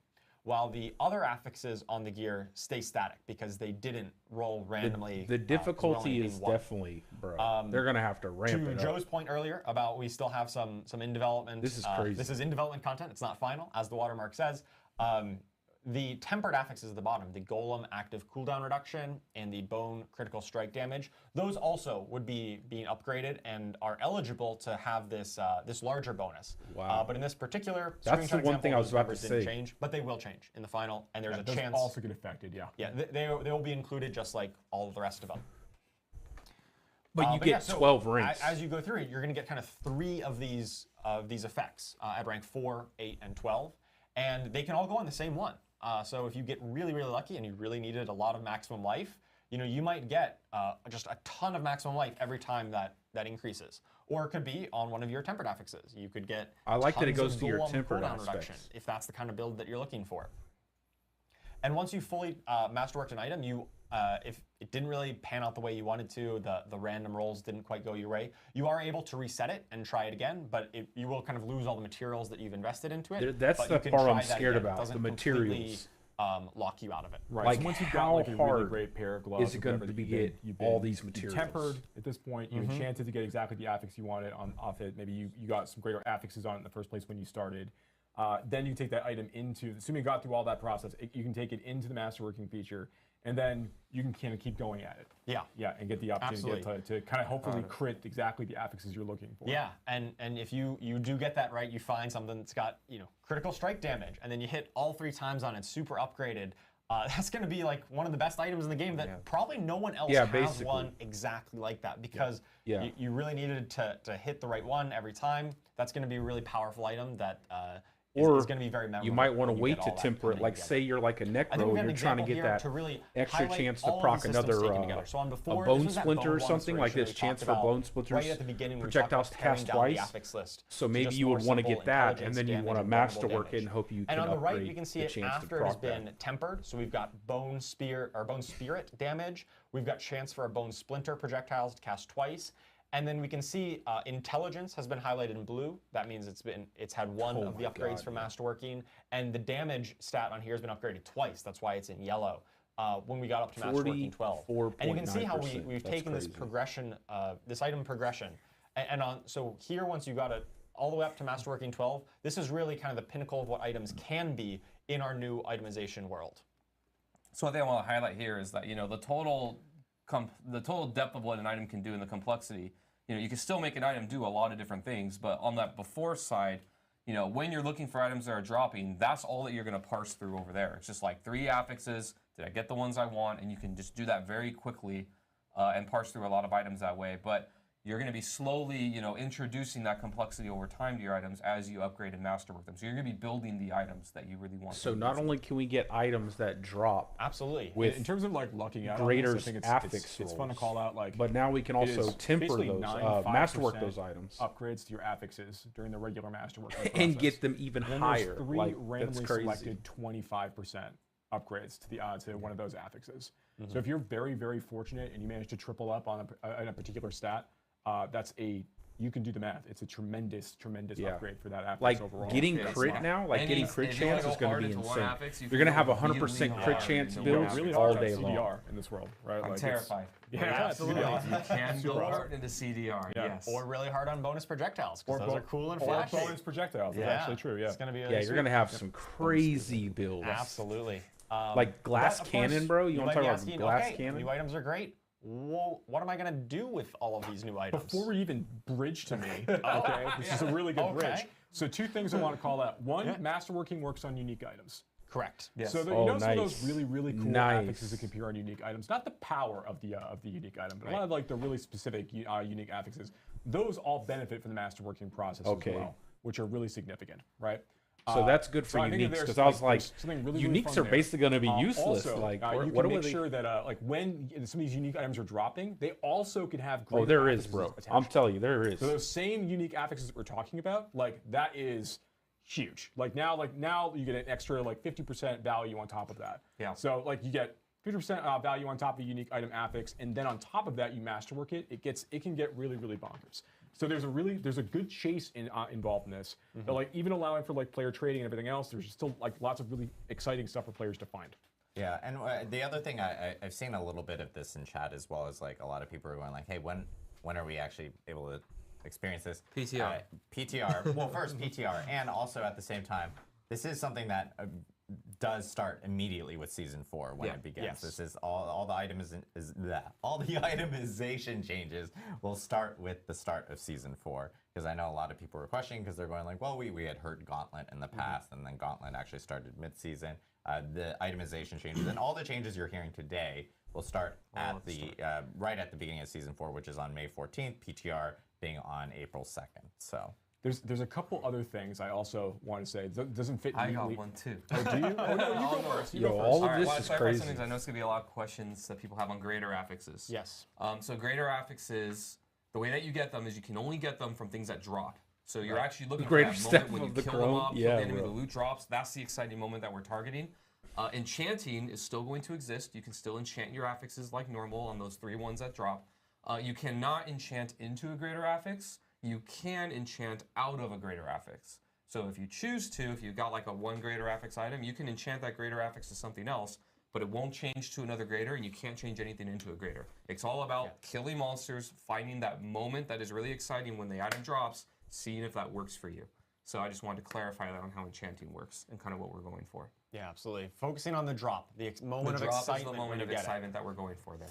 All right, and then one other thing I want to call out as well that we didn't talk about already, and that is that there's a lot of other changes that we haven't actually discussed here that you'll see when you get to play in the PTR.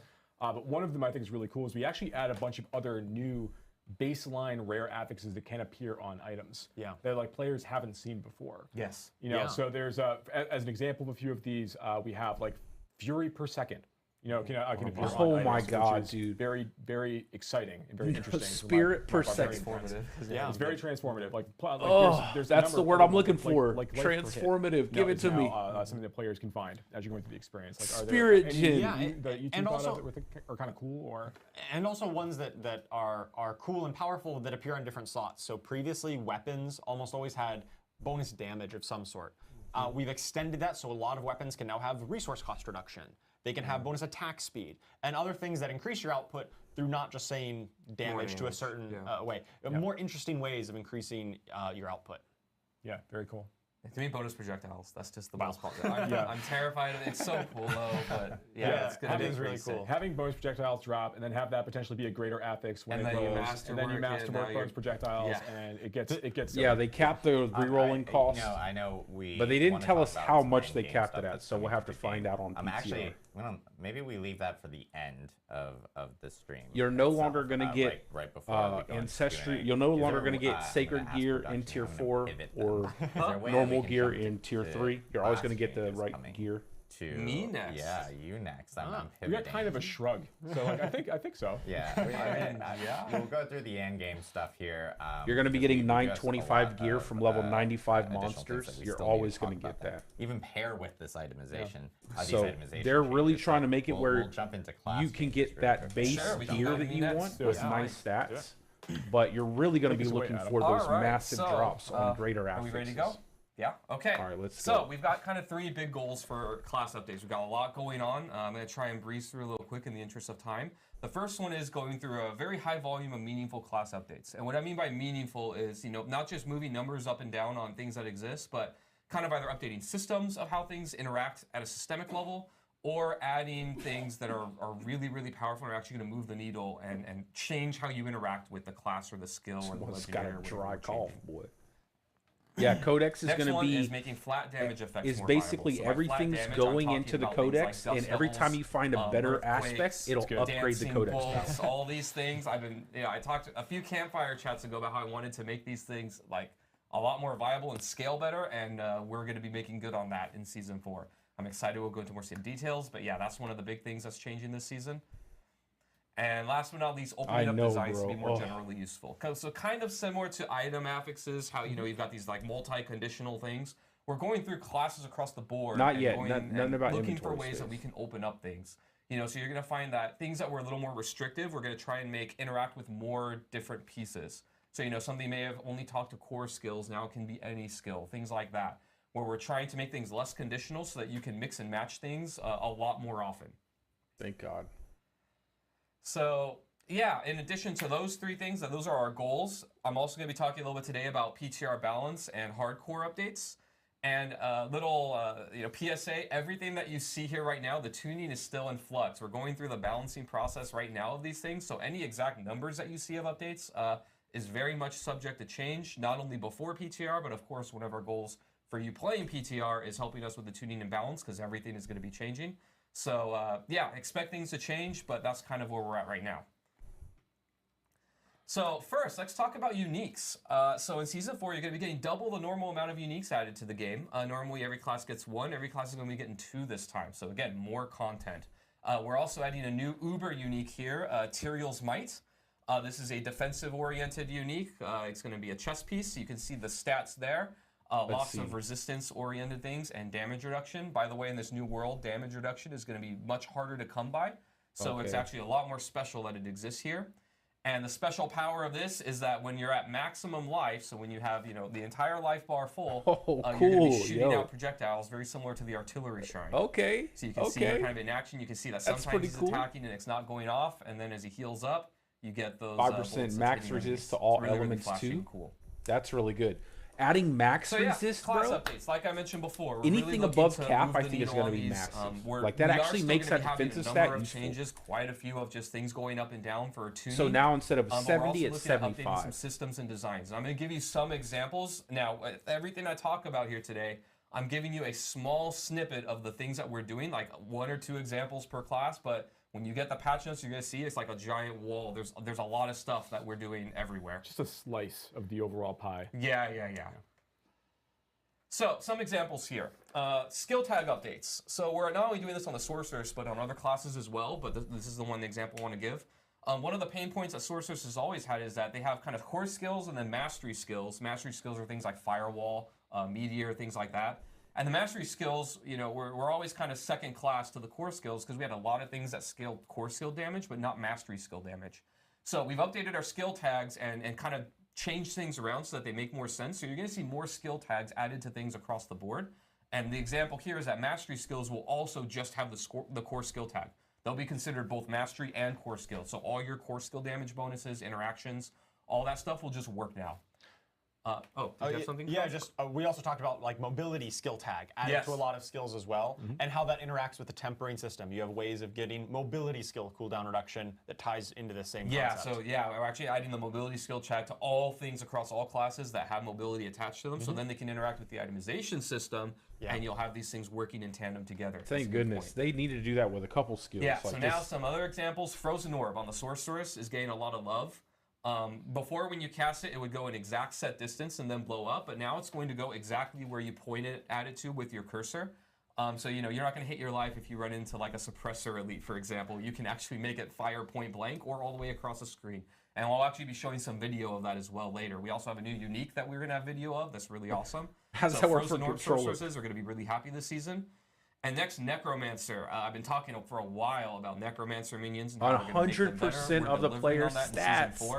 The first Druid Wolves change too. is that they're going to inherit 100% of the player's stats. Oh my god. So, you know, your crit chance, crit damage, all those things, they're just going to inherit it from you. So they're going to scale way better with you, the player. Thank you. This is not only going to apply to Necromancer minions, but all minion types in our game. Things like Druid Wolves are also going to be inheriting this, and you're going to get a pretty big power bump.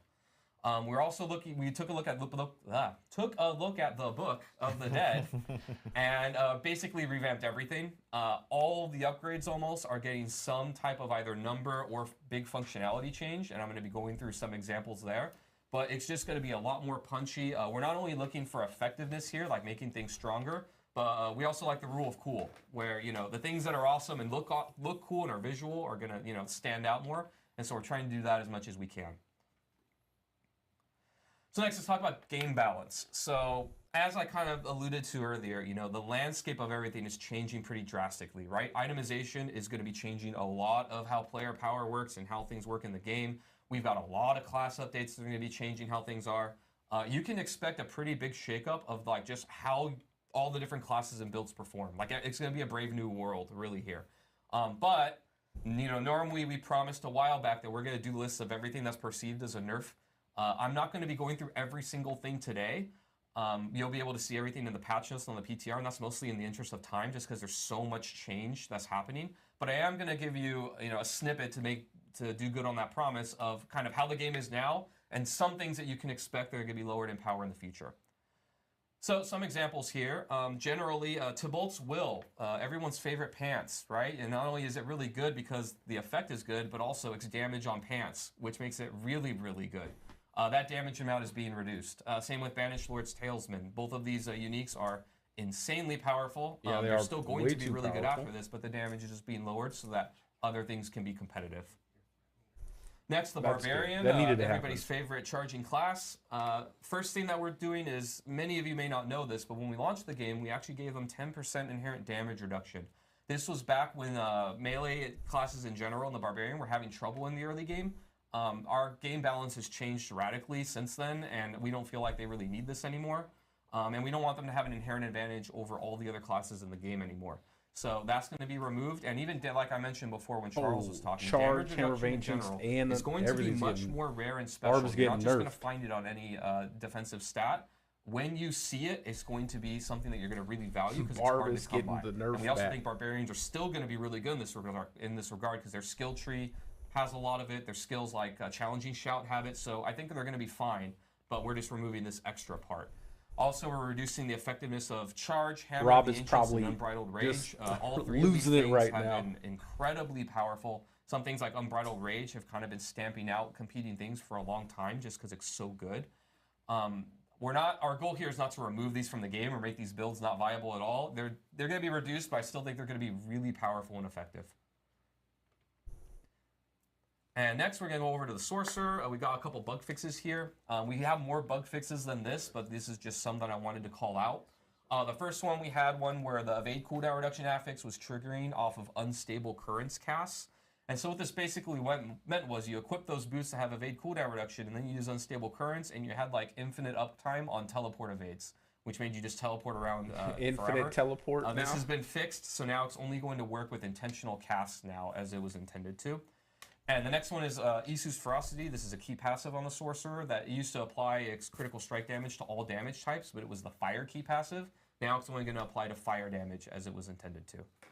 And again, this is just a snippet of everything, but there's going to be a lot more stuff. And again, like everything you know is basically going to change. Of increases around the whole game. Like you're talking about. I wouldn't worry too much about any specific. You could probably still get infinite teleports. All right, so now let's get to the fun part. If you invest in like teleport classes here cooldown, and just showing like 1 to 2 examples of kind of the ideas of things that we're changing. Again, lots more than what you're going to see, but kind of giving you an idea of what to expect in the direction that we're going here. So first we'll start with the Barbarians. So I like Dust Devils. I've liked them for a long time, and not just things like Dust Devils, but all those types of extra affixes that spawn things. So here's an example of Wind Slasher. This is a legendary that we updated. So it's the Double Swing legendary that spawns Dust Devils. Before it was you would cast Double Swing twice, and you like go in and out and in and out, and every other time you'd make a Dust Devil, right? Now they're getting a ton of Dust Devils. We're updating this now, so every single time that you cast Double Swing, it does a Dust Devil. And instead of every other time spawning 1, every other time spawns 3.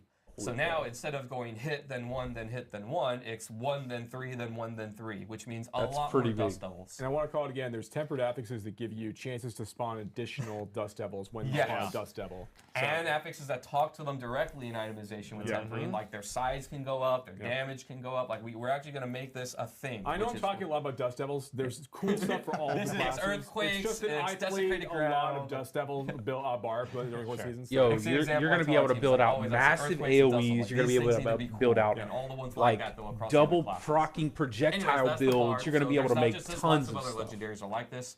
Oh, Druid, for example, a thing that has been long complained about to me is that Lacerate isn't up to par to other things. So there on the left is what you can see exists today, where the upgrades for Lacerate are, the first one is you heal for a little bit for every hit, and then it's doubled when you crit. And then the next upgrade is that its initial strike crits and does a little bit more damage. We're just merging those together. So both of those combined is going to be your first Lacerate upgrade. And now we added a second upgrade there, where every time that Lacerate crits, all of your shape-shifting skills are going to deal more damage for 10 seconds, up to 40%. Oh my so now God. We're adding a very strong, potent, multiplicative all of damage your shape-shifting skills buff after Lacerate. All so now, of your Lacerate, skills. it's going to give you invulnerability, life leech, crit, and then a potent damage buff for a while after you cast it. So then if you can get cooldown reduction on it, you can keep that buff rolling. Lacerate into a pulverize. Lacerate, quick shift, maxed out into a pulverize right after your Lacerate. I'm actually going to show you some videos. The first one is going to be showing that frozen orb change that we talked about here. So basically you can see here that where the person is targeting with their cursor is where the frozen orb is going to explode. So now you can make it point blank, you can make it far away. It's going to be wherever you go. And for you controller players, this is going to interact just like other skills where it just goes to an enemy, and then if there's nothing nearby, it just goes a set distance before blowing up. Next, we're going to be talking about the unique. So prefacing this unique a little bit before we show the video, the basic idea is conjurations are cool and frozen orb is cool. And what's going to happen with this unique is frozen orb is going to have a chance when it explodes to spawn conjurations. And then anytime that your conjurations attack, they have a chance to throw frozen orbs at enemies. I can't wait to get into these patch notes. So it's called Fractured Winter Glass, and this video is just the person casting frozen orb with this unique. So at first it's like, okay, it's fine. You see a couple conjurations, right? But then as you go on, you can see that the frozen orbs are making more of them, and then the conjurations are also throwing out more frozen orbs. Yo, that's pretty dope. One button. This is all just from throwing out frozen orbs. Just been right-clicking this whole time. Yeah, so it's like when I place a firewall, and my firewall makes a meteor, and then my meteor makes a firewall. Yes, but conjurations. But your hydras are just spamming your firewall meteor sounds cool. Frozen orb. Okay, that's pretty cool, man. Stay focused. But yeah, so this is an example of one of the cool uniques that we're adding to the game. Next, let's move on to the rogue. So we're also updating some class mechanics and other things. Inner Sight has kind of been eclipsed by other things in our game, right? When we first made Inner Sight, it triggered off of this idea that you were going to target a single enemy, pick on that enemy, and build up this gauge, and then you have unlimited energy, and unlimited energy was supposed to be this really crazy, rare thing that was not, going to happen very often. It turned out that's not really the case through itemization and other things. You can kind of solve resource a lot easier nowadays. Yeah, it's fun to do that too. Yeah, and it's fun. We want people to do that. So we have to update our other systems in accordance to that, which is kind of what we're doing here. So now you don't only have to hit the marked enemy, but you can charge up inner sight off of everything. So as you're blowing up waves of enemies, you still want to make sure you're hitting the one that's targeted, but now you'll get a little bit of gauge off of any enemy that you hit. And now in addition to that, the payoff is better. So not only are you going to get that unlimited energy still, but you're also going to get a 25% crit chance boost. So now you're going to be hitting harder when you are in inner sight mode. So now there's actually a damage component there too, in addition to the unlimited energy. Next, Necromancer. So like I said, Book of the Dead is getting upgrades. I kind of picked one slice from each part, from each minion type. So here you can see your Skeletal Reapers, the wind-up attacks now, can reduce one of your active cooldowns by a pretty chunky amount. 3 seconds is insane, but there'll be a number that'll make sense there. Maybe it is 3. Next one for the mages, one of their upgrades used to be that they've made frozen enemies vulnerable, and now they just make everything vulnerable. So actually, if you want cold mages to solve vulnerable for you, you pretty much can, just with this upgrade. And last but not least, we have your Iron Golem. So Iron Golem, now that when you tell it to go somewhere and do that slam attack where it pounds the ground, it'll also pull in enemies, very similar to Corpse Tendrils. So it's not as required, to put that on your bar. You have another way to kind of get that effect. Another thing I didn't put on the slide that I want to call out with golems that'll make players happy. Golem now, while you're CC'd or at any time, when you activate it, it's going to make both your golem and you unstoppable. Ooh. So now you have another source of unstoppable on the Necromancer for minion builds, which I think will make players really happy. Yeah, it's a buddy cop situation. You get your buddies going. Okay, come on. What are you telling me? For a Golemancer, tell me about the Druid. Yeah. So next, like I was saying before, flat damage effects, dust levels, and earthquakes are going to be your friends. Only now. Lacerate? So before, these legendaries did not scale very well. And what I mean by that is that the damage that they did was fixed. Something there. So if you got like a dust level or earthquake or whatever, you got that legendary at like level 25, the damage that it did was just a number, and that number didn't really go up with you or scale with you in a meaningful way. Now, under the hood, all of these things are going to be scaling based off your weapon damage, which means that these things will scale with you as a player and be much more viable now. And I believe we can zoom in on this example I give. So this one is Dancing Bolts. I'm actually running this legendary right now, my Lightning Storm Druid. So you can see that, it's the same legendary on each side. This is me just changing out my weapon while I have this legendary equipped. This is in Season 4, so you can see it does an amount of damage on the left, about 5,400 there. Now that number on the right, I didn't get a new legendary, I didn't change it, I didn't do anything except change my weapon, and that increased the damage that these Dancing Bolts are going to do. So when you get these legendaries now, they're going to scale with you and do quite a bit more damage and be punchy as you go into the late game. This is in addition to like tempering and other things, talking to these things, so you can actually itemize into making them more powerful as well. And it's funny because there's some people I think that didn't catch, maybe they didn't catch the first part of the itemization, but they're looking at this second legendary, the new one, and they're going like, well, it's only got 3 stats or something. You should probably watch a recording of this. Yeah, that's when it drops, not after you've done all your stuff on it. I just think the fact that you're going to be able to roll crit chance on more things, be able to roll, there's just so much there. The items feel more valuable themselves in Season 4, so I recommend watching the recording just for people that may have missed the itemization. Like, you're going to be able to get so close, if not, you're going to be able to get to like 100% crit chance, like pretty easily. All right, so last but not least is opening up designs. Like I talked about, one of our goals here. Make things more generally useful, less restrictions. We can zoom in here. I have 2 examples. One is Azurath here on the left, a unique sword. So 2 things going on. Yeah, you'll be able to add mobility stuff to a lot of your items have a chance to freeze enemies and deal a bunch of damage to them.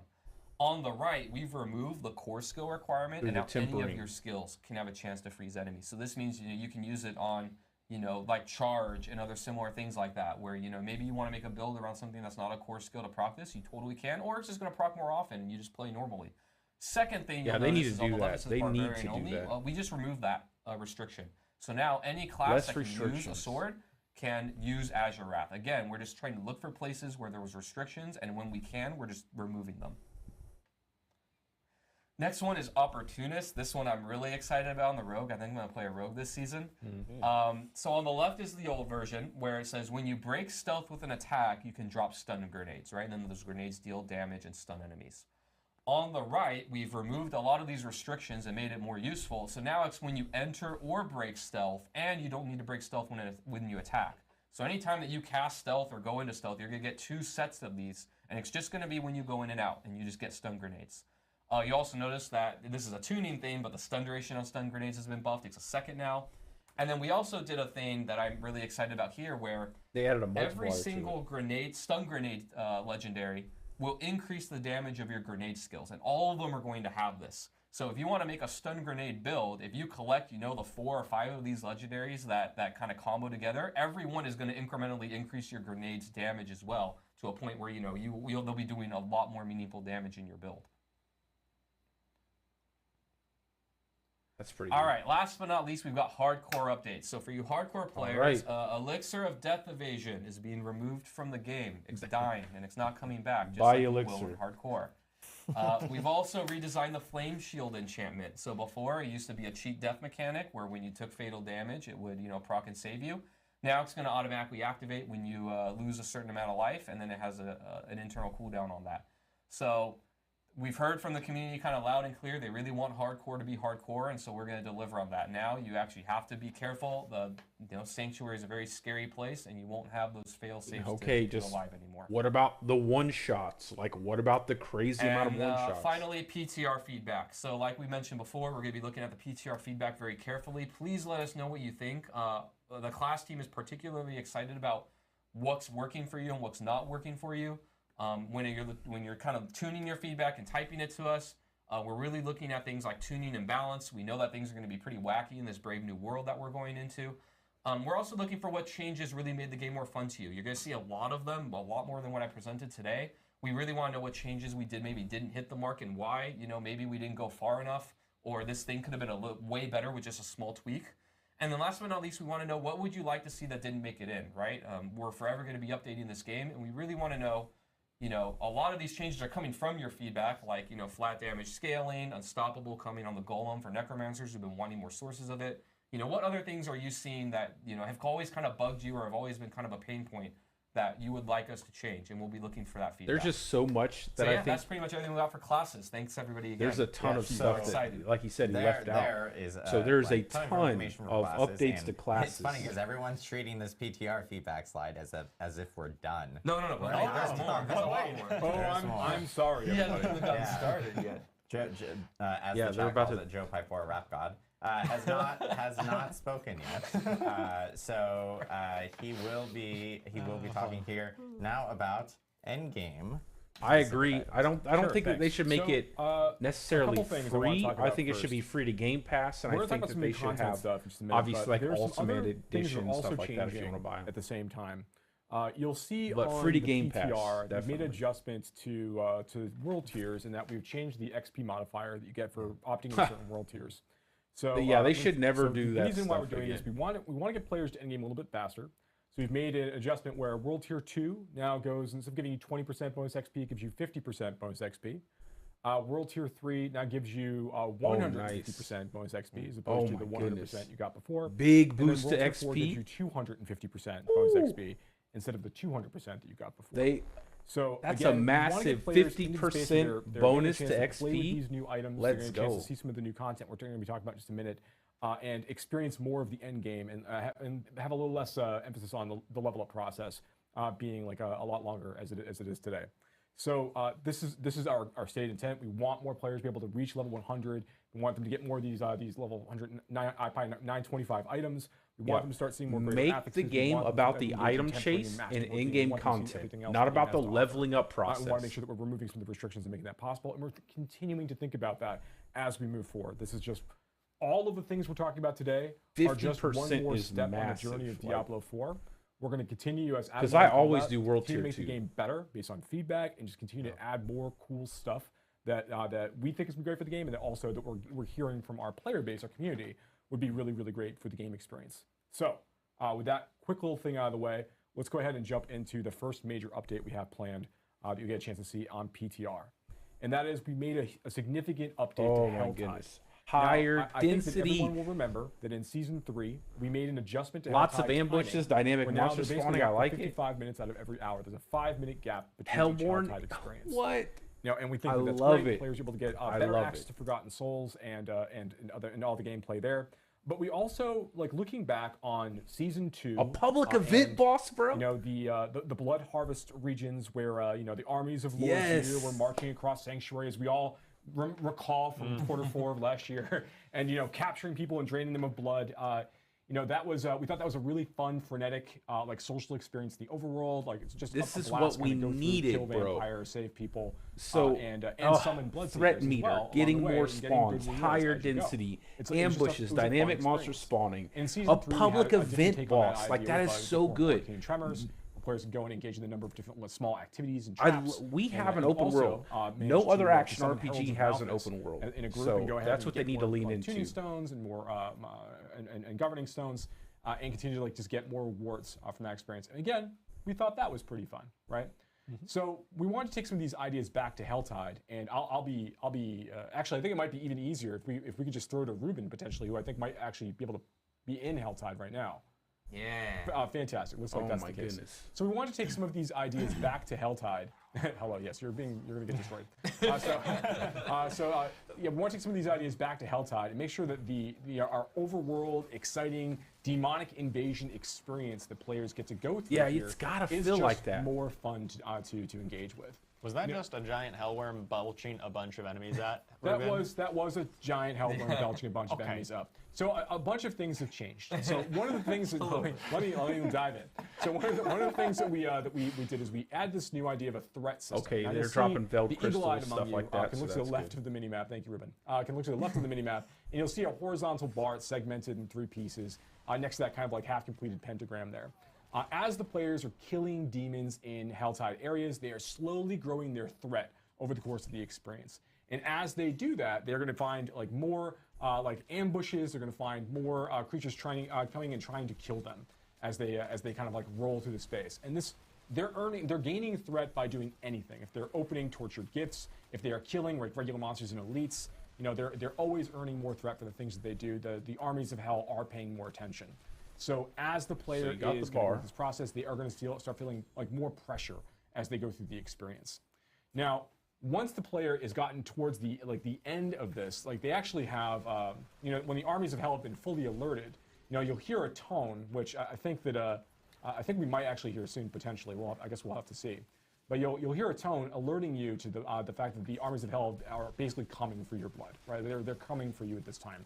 And in that case, you're going to see that there's going to be a new creature type that's going to appear, which we'll be able to get to in just a second. A new creature. Some of the other big type changes that are happening in Helltide alongside this, while we kind of wait for some of this stuff to happen, is we have reduced the level requirement or the world tier requirement for Helltides. You'll start to see them in lower world tiers now, so they're in a great way for you to level there it up. is. Okay, look, there's the tone. Hell have been alerted. So now there's going to be like it's going to be almost a little more of a holdout. More invasions and ambushes are going to start to occur at this time, you know, and it's going to have a kind of cap-off event towards the end. We'll talk about as it arrives, but you can see right now. So like it's a timer. You see how it's draining down. Event is occurring, so you've kind of like reached that maximum threshold. You know, the minions of hell are coming for you. You're they're just spawning in like crazy kind of fighting pretty hard for this stuff. But it's a great way to get like access to a lot of elites. You know, once this bar is drained, once they're again, you start 103. building it up by again going out, doing more. You things see the inside level? Helltide They're a level experience. 103. You're going to get more opportunities for more cinders and more of these ambushes again as as time goes on. So we're getting towards the end now of this enemies can go above. I never paid attention to it. Maybe they were 103 before. This Hellborn here. Yeah. So yes, and now one of the Hellborn has managed to Hellborn appear. Hellborn are whoa, dude, very look at much that go. a similar creature to some of the blood seekers that we've seen in the past. These are adventurers who fall into the depravities of hell. They're now serving their infernal masters. They have great drops, like they'll drop like legendary equipment, and they will also drop everything. Everything drops 925. Moving forward, so there's more ways for you to get some of those mats as you go through the experience.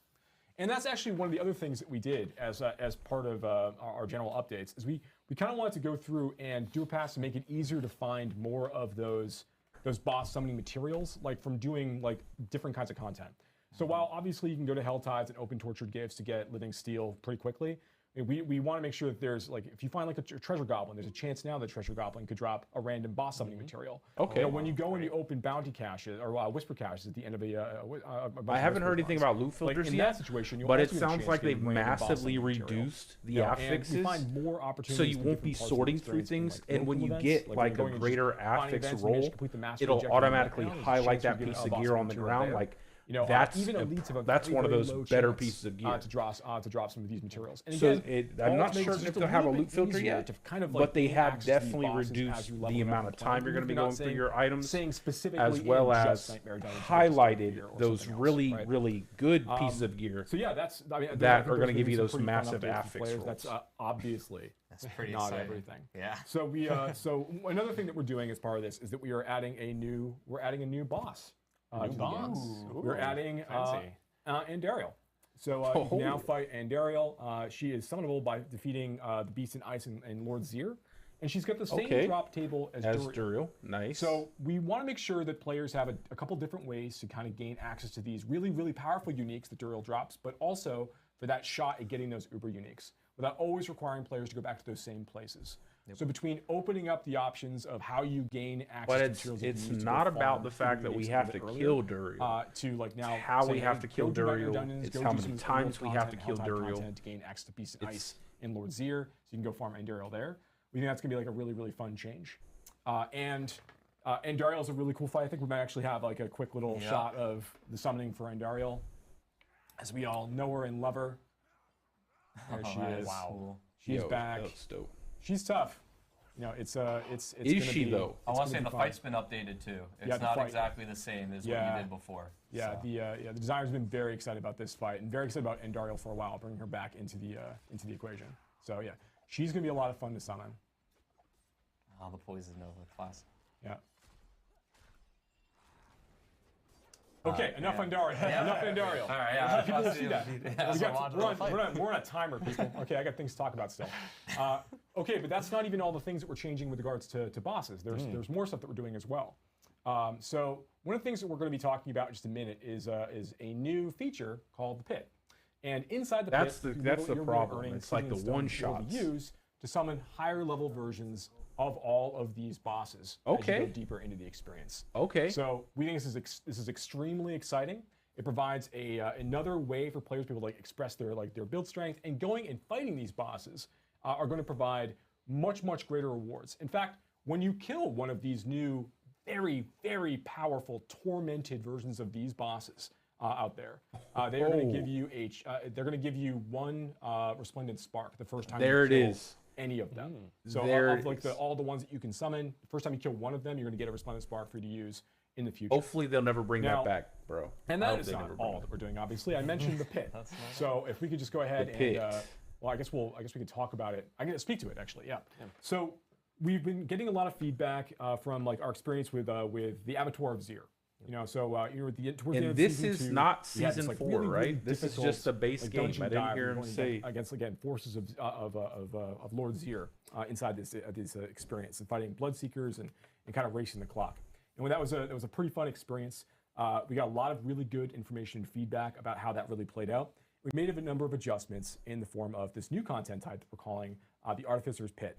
And what it effectively is a way for players to go and once players have managed to complete a tier 45 Nightmare Dungeon, which is filled with like level 100 monsters, they're going to gain access to a quest that's going to like send them around the world looking for rune shards. And rune shards are just this new material that players will collect to open up Artificer's Rifts. And they drop from elite creatures, they drop all over the place. Like it's pretty easy to find, the materials you'll need to start this process.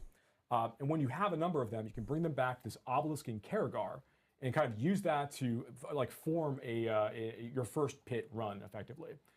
And there's hundreds of levels of this, and the monsters that you will begin fighting immediately are all like right at level 100. Yo, we have we have a video of it. Yeah. Let's see what we got. So we have Ruben So this is going to be like we have the live play with that awesome debug. Yeah, there it is. Yeah, this is going to be like the real test for your build. PTR. Look forward, and we're talking about dev stuff right now. This is what it looks like sometimes.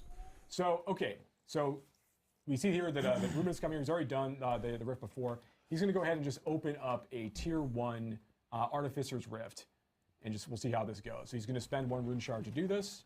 That's going to open up right here in Karagar. And we're going to go, there's a little bit of a stacking issue there. Yeah, we're going to have that fixed too. Again, sends that feedback, everybody. And you're going to dive into your first pit run. Now, each pit experience it's a randomized layout filled with random monsters There's no nightmare affixes like what we have in, or like afflictions like we have in Nightmare Dungeons. Oh, nice. Instead, the players really like just pushing themselves up. So you're just pushing. I love that. As fast as they can. That is so good. So as you're going through this, you'll see it's very similar to a lot of things we did in the Abattoir Zir. Now we want to make sure that this is a quick, punchy experience as you're playing and you're killing monsters. You're not going to be getting any loot from the drops. Like that stuff's not here to slow you down. It's just about like pushing as hard as you can. Now, a couple of the major differences between what we've done in the Artificer's Pit relative to what we did in the Abattoir of Zir is first, in the Abattoir of Zir, when a player died while going through the experience, they were immediately ejected from the Abattoir of Zir. Like their run was over. Well, that's how hardcore it's going to be. Here, we want to allow for a little bit more, a few more problems to occur, a few more errors, from the player as they're kind of going through. So that every time you die, what actually ends up happening is you add 30 seconds to your timer. So you're less and less likely to beat the timer, and that's important. At the end of the timer, you're not ejected from the pit. Like if you don't actually manage to keep time with the timer, you just don't get the mastery. Everything's like that, bro. Completion. Every game is going to be. There's no game with infinitely random, maps that don't look the same. As Charles referenced earlier, is the place you need to go in order to obtain the bulk majority of those masterworking materials. So while you can get to the end of the experience and you will get rewards for having defeated the boss by the end of a pit run if you don't manage to finish with the timer in mind, you won't get access to those materials. So why is this? So one of the things we recognize that we think is very unique to Diablo and to SARPGs in general is that a lot of times players are making like efficiency bets about how they choose to engage with content. They're deciding, okay, I can kill monsters of this level fairly easily and without much risk. How much further beyond this level can I push in order to maximize the rewards I'm getting from the runs that I'm doing, and while also like maintaining good cadence and like managing my risk. So this is like this is just basically the Greater Rift system. Works really, really well. AOZ was meant to like tap into a little bit of this, but it was also AOZ was designed to be an extraordinarily challenging piece of content from the get-go. Here, the pit starts in a somewhat more reasonable place. I think we understand that tier 45 Nightmare Dungeons are not the most challenging content in the entirety of the game. It goes up much higher than that. And the pit does as well. As the pit can go like well past tier 100, so you can be fighting level 200 monsters, level 250 monsters as you go deeper and deeper into the experience. So, okay, it looks like Ruben's making pretty good 250 monsters. I think we saw earlier that Ruben actually jumped into a portal to move to a different area. Yep. Yeah, he did. Mm-hmm. Yeah, you can't finish an entire pit run inside like that first area. I fully expect our damage is going to be insane you also for the base game, but it's really going to be about like the uber bosses and then pushing this pit to get to the uber bosses. I can't imagine how strong those uber bosses are going to be. So the idea is to try and find that level in the pit where you can go pretty efficiently and quickly, but where you're pushing hard so you can get better rewards. Right. Okay. So Ruben did a great job, Ruben. So you managed to do it. Okay, let's not get too excited. All right, so now he's gonna go and he's gonna fight the and remember, these aren't finished the builds. The second thing that's different about the pit that we these are just base like setups that they do for showcase in AOZ in the past. Is that occasionally during a pit run, completely you're different setup for the boss. Another major boss or villain that you've seen. Like, you'll see different their abilities occasionally appear just for a moment to perform a big attack. Big sweeping attack, or that you're going to have to like avoid or deal with while you're dealing with the boss you're already fighting. And this is happening throughout the duration of the pit as well. This is going to get pretty crazy at higher tier levels. So these are just another complication, like another thing that you're going to have to be thinking about while you're playing and trying to like remember the sorts of patterns. Eventually you'll see a couple of these appearing as well. So like you'll be dealing with that like that kind of pattern following as you play deeper and deeper into the pit. Yeah, so it's kind of like Elias, for instance, like nice. a shade of Elias. And do an attack, just do an attack in the middle. A shade of Lilith can appear as well. A shade of Lilith can also appear, which is pretty cool. These are definitely tough things as you go deeper and deeper, and eventually you might see a couple of them as well. I don't know if they're doing armory yet. So here Ruben killed the boss, got a number of different drops. There's a bug in this version that we're looking at right now where the items they're dropping are not actually ancestral, but that's not the case when players will be playing on the PTR. You all see ancestral items as the rewards for killing the boss here at the end. And then after that, when you open the chest, you're going to see that there's a bunch of obdusite that popped out of it, which is a masterworking material. I think he got 5, from the first run. So as you go deeper in the pit, there's basically 3 tiers of masterworking materials that you're going to be able to earn through. So there's the Obdicite, there's the Ingolith, and then there is the Neath Iron. So these are available as you go deeper and deeper into the pit experience. I think Obdicite right now is like tiers 1 to 20. You know, you'll be getting like amounts of Obdicite. As you go from like 21 to 40, you get amounts of Ingolith, and as you go to Neath Iron and beyond, as you go into like 40 and beyond, you start seeing more and more Neath Iron. And these things can also be like condensed down to lower level materials if you need them for resetting a masterwork item that's pretty good. At a lower level. So you don't have to go back to the low level. No, you can stay at the high. You can stay at a high level. Sure. But to be clear, if you want to get to that rank 12 masterworking, really the best possible items, you do need to be pushing deeper levels of the pit. You can't just continually farm level 1. You want to push to that efficiency bet that you said. Push yourself to your limit to get the most materials per hour, and just really fight that hard content to get the best items. That's correct. So yeah, if you want to go through that process and like really get those the best items available for your build, you're going to want to go through the masterworking process, maybe even probably more than once, almost certainly more than once, right? To get the absolute very, very best items. So we think the pit's gonna be it's a really fun experience. Yeah, they're dramatically changing how gyms work too. So it goes pretty deep for players. Gyms are going to be much better. As you're getting these Stygian stones as you play. Like as you get deeper into the experience, you're going to get those. You're going to get the ability to go fight those level 200 tormented versions of these bosses. So like a level 200 tormented version of Barshan, and so on and so forth. Level 200 bosses have a higher chance to drop uber unique item as well. So now there's even more reason to want to go get some of these creatures on farm, and they have better drops. They more prolific in terms of the drops. They drop many more items as you're going through this. So these are going to be huge challenges for players to go and try to chase. Again, just in season 4. So that's like the current look at some of the things we're working on right now. We're currently very excited about. Yeah. So on the content side. Right? Yeah. We're an hour and a half in of all the content that we just walked through. Oh my God, season 4 has so much stuff. And guys. as Adam had mentioned earlier, we haven't even gone through all the class updates. You guys will actually see that. There's a lot more. You guys will actually see that next week. Yeah, we're going to be playing like almost an entirely different game, I feel like. Like a day or two after a campfire chat.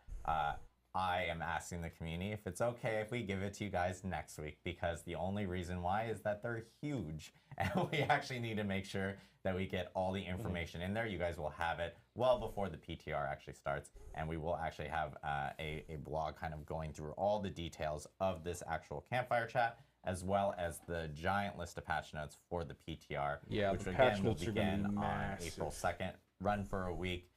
On PC Battle.net, and we'll have instructions of how to actually get into the PTR, download the client, and everything from that end as well.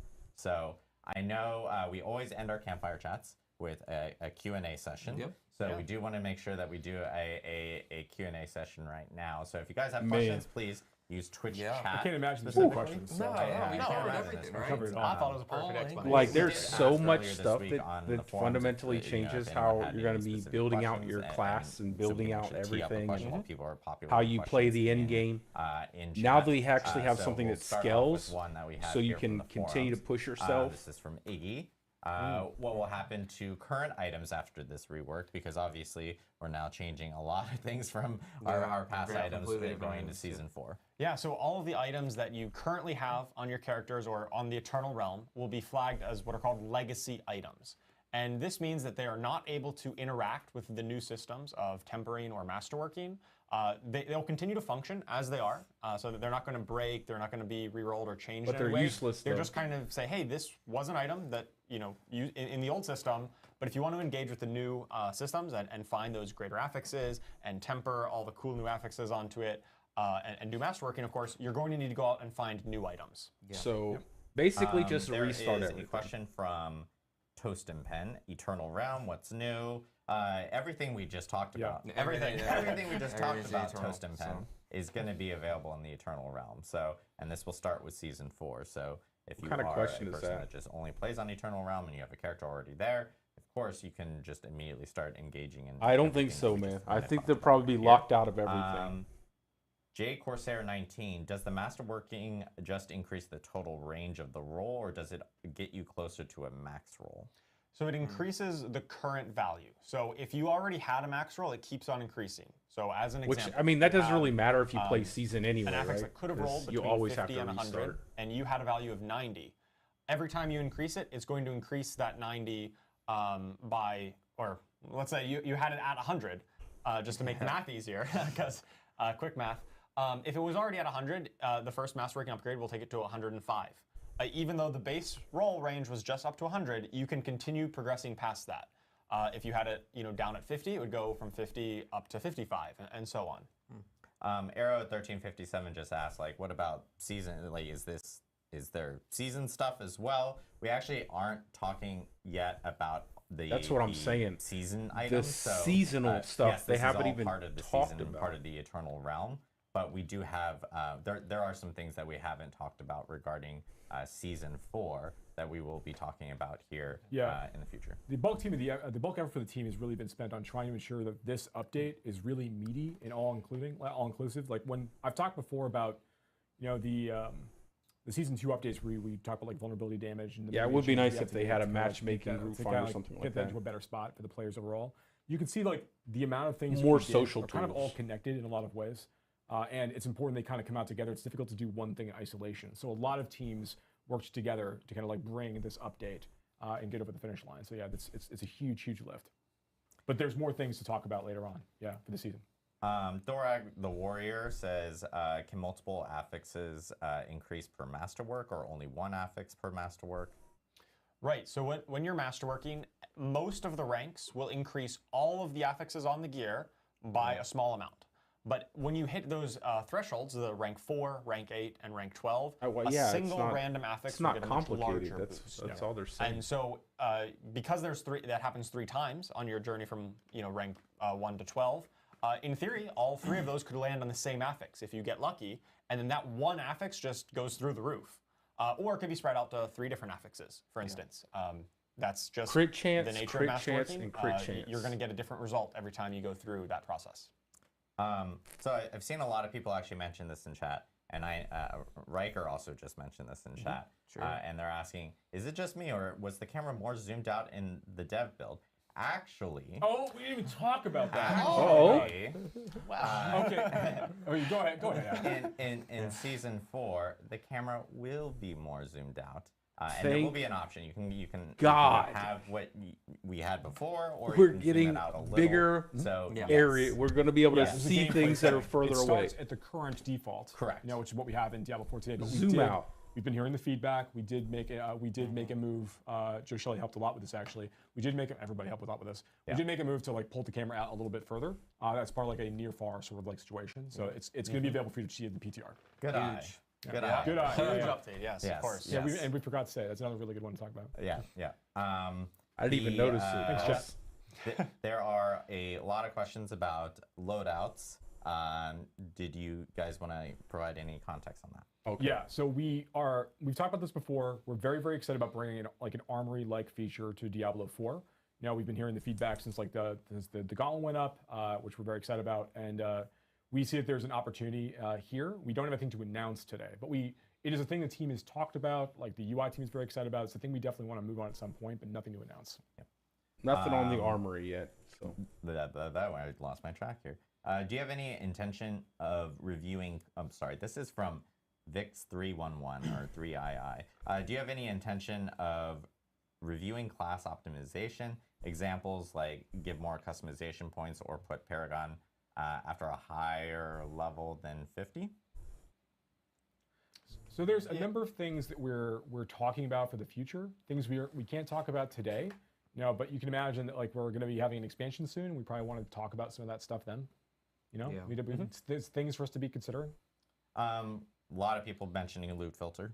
Yeah. Which I know, like we had mentioned as well, that we wanted to get through the itemization stuff. So sure, I can talk a little bit about that. I think a lot of the desire for a loot filter in the current version of Diablo 4 stems from the problems that we initially mentioned. We really do just flood you with items, and it's like sifting sand, right? You need to look through all these items, and the one response is, hey, a loot filter could automate all this.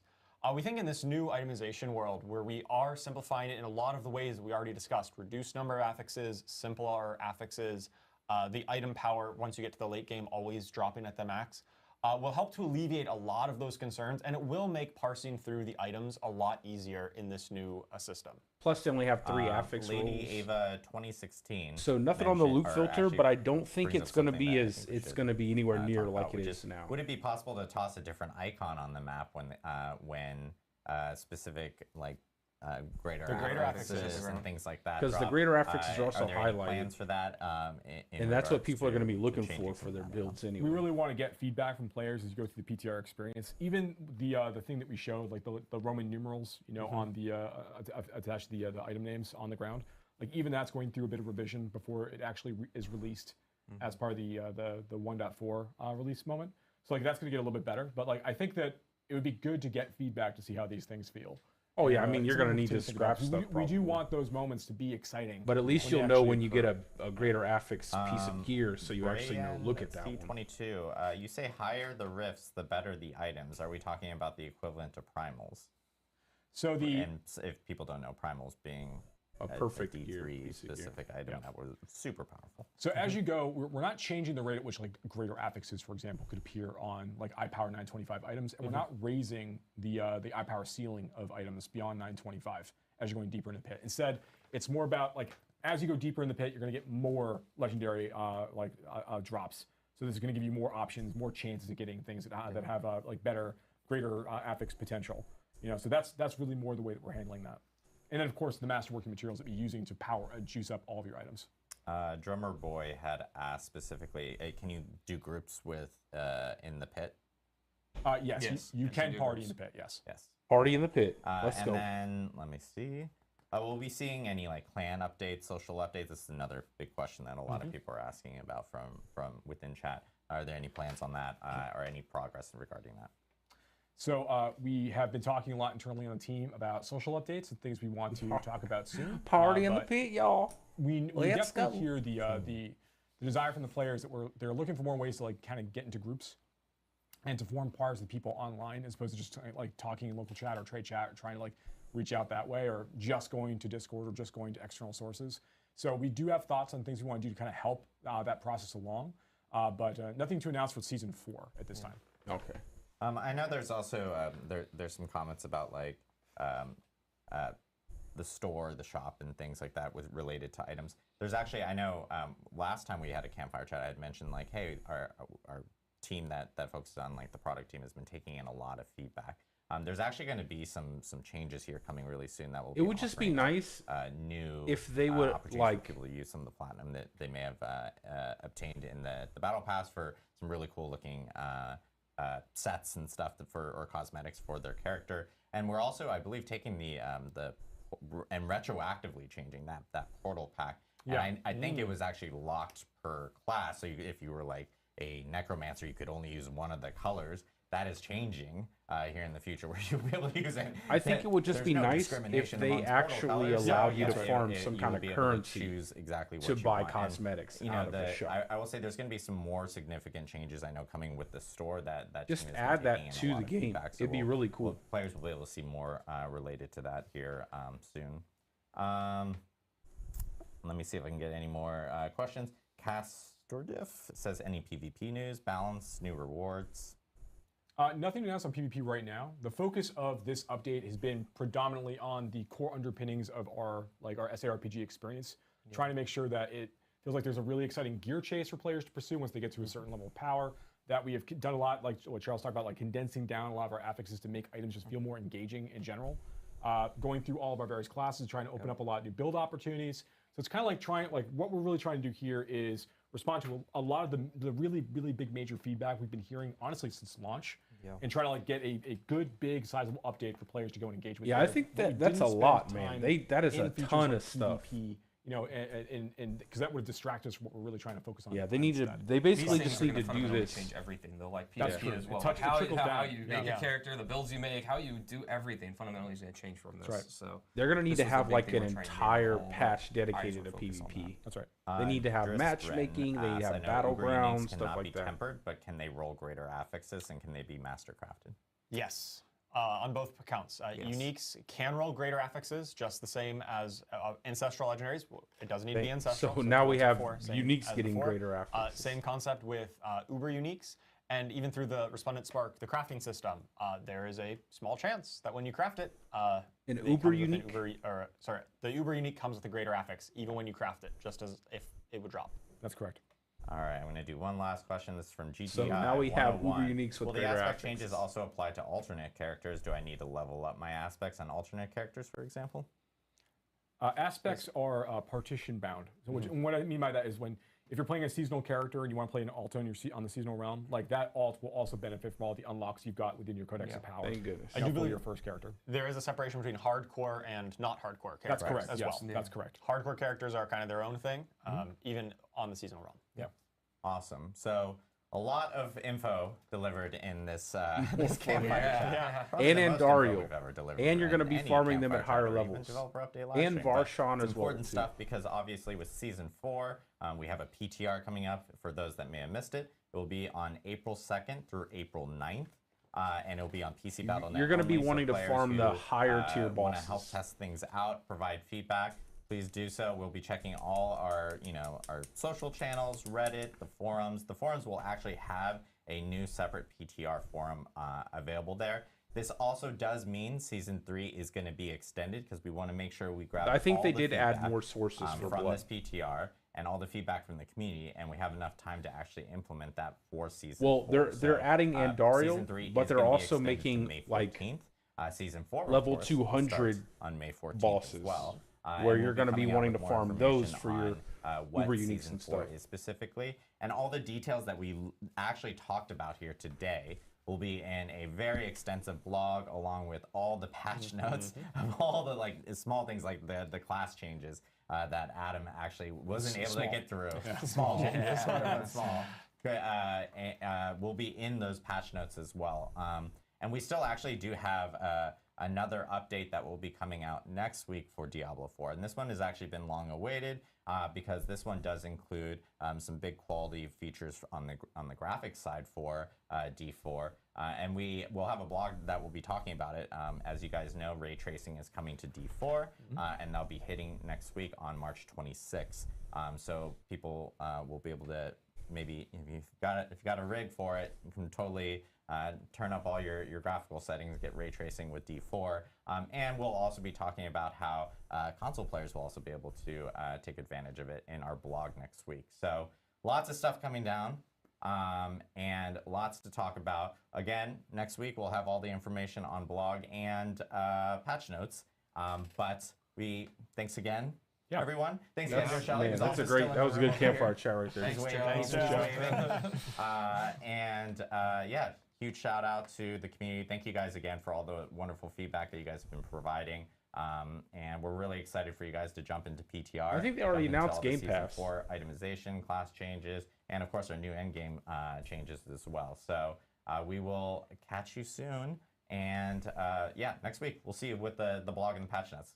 The blog and the patch notes. Thanks, everybody. Wow. So tons of stuff, man. Tons and tons of stuff. They had like a couple slides here. Just going back.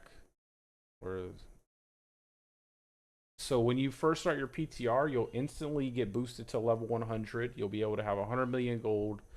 No one cares about this. And then you'll campaign, mount, skill points, Paragon points, since you've already acquired all that stuff, you'll already have unlocked for the PTR.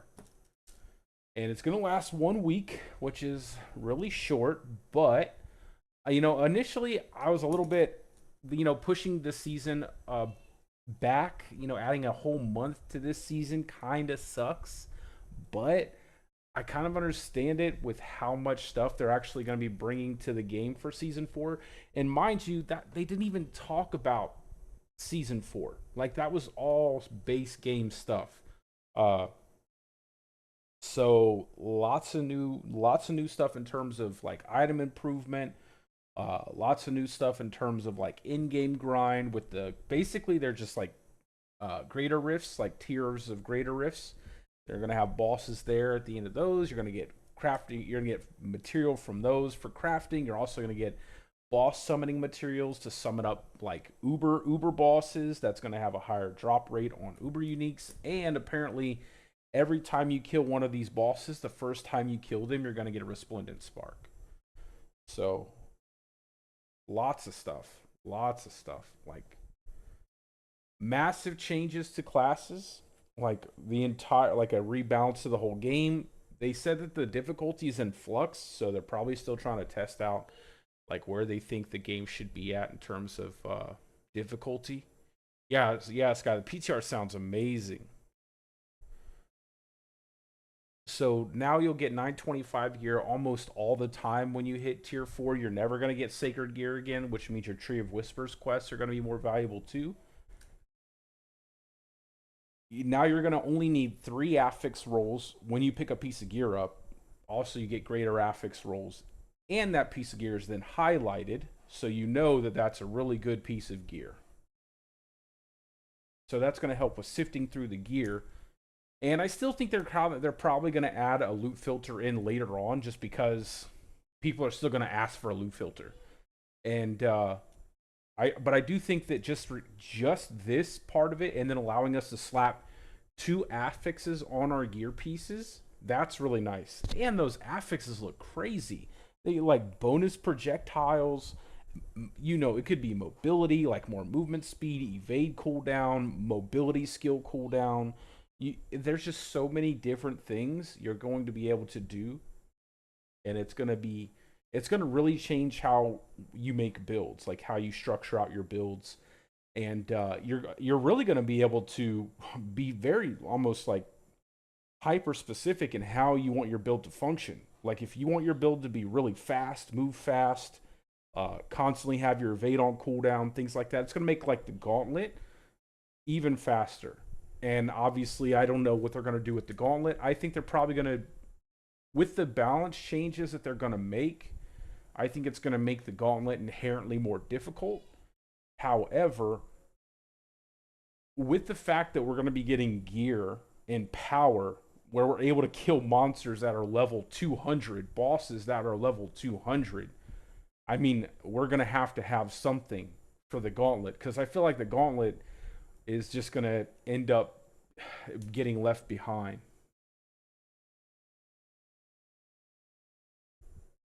Yeah, I mean, affix, I feel like there's going to be so much stuff, and aspects are going to be, you know, and like they said, the balance, the patch notes for the classes, they haven't even released. Like, that was just a small snippet of things that they're going to be bringing in terms of balancing classes. So that's one of the big ones. Only sacred items are going to drop in World Tier 3. Only ancestral items are going to drop in World Tier 4. And then obviously they were showing all of the different changes between them. So here's one of the examples they were using. You see how the intelligence right now, it's like 38 to 52. Over here it's 70 to 84, 20 to 25, 30 to 40. So lots of damage here, and then we can roll 2 more affixes onto this through the tempering process.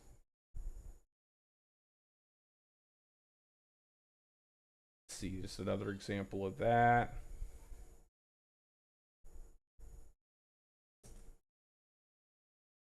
Hey, this is another one. So you're always getting 925 item power gear from monsters that are level 95 plus. So now when you're farming your Hell Tides, yeah, you're going to be able to, so when you get your gear, when you get your gear drops, at any monsters you kill level 95 plus, drop 925 gear.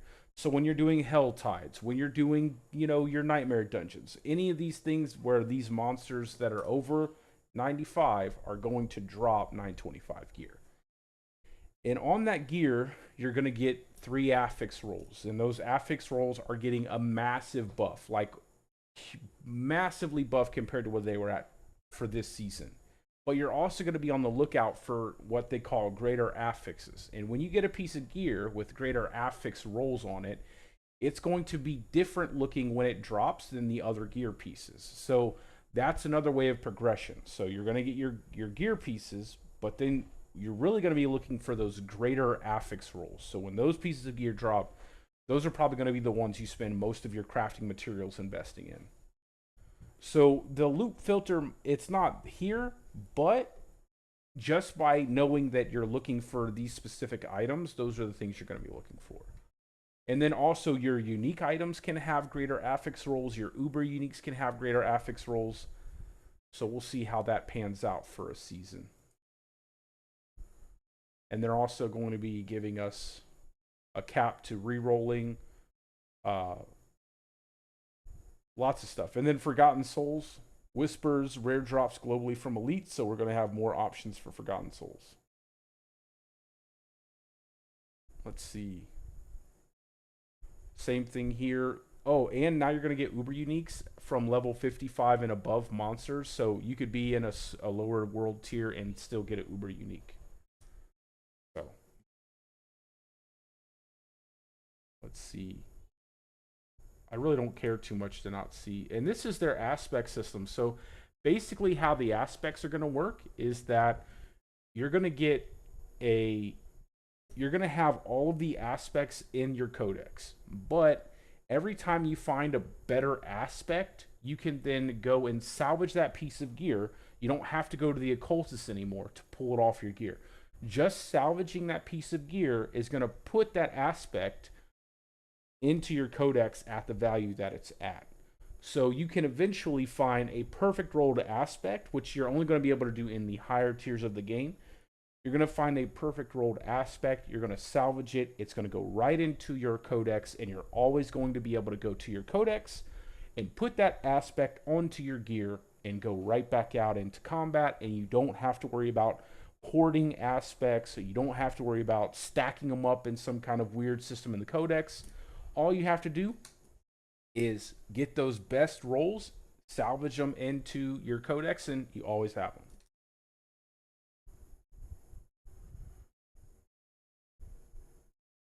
I think it should be no more than 1 mil. I think re-rolling should be no more than 1 mil. I don't think it should be anywhere close to 2 to 5 mil. I think it's a little bit steep. And then your tempering materials are going to drop, and their tempering materials are going to come in the form of manuals, and those manuals will be what you use to add those extra affixes to your gear. So now you're going to have to farm manuals. Now, how these will work, I don't know. I hope that they're stackable. I don't know I don't know how it's going to function, but I just hope that this doesn't clutter up your inventory. Like whatever this is, I hope it doesn't clutter your inventory. Even though we're losing, if we're losing aspects, but we're gaining manuals, and we're going to have to stack manuals like crazy, it's going to be pointless if they've removed that. So see you later, Sock. So hopefully that this manual system won't be anything too crazy in terms of what it's going to cost for your inventory space.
Okay. Now I gotta... Anyway, my headset might cut out. I'm gonna let it charge, and this thing's acting funky still, so... I'll probably go through all this and kind of like make a recap over the video and then put that out, but tons and tons of new changes coming to the game. I'll probably be back on here to stream a little bit more later on, but that was a lot, man. That was a lot of stuff to unpack, so I'm gonna go rewatch it, kind of pick some highlights out, kind of see what I can compile together, but lots of new stuff coming to the game, guys. Tons of new stuff, so... Anyway, that's going to be it for the stream for right now. I'll probably be back on later tonight playing some game, but I'm going to let my headset charge. If I don't see you guys, I hope you guys are having a great day or a great night, depending on where you're from, and peace out, guys. I will see you later.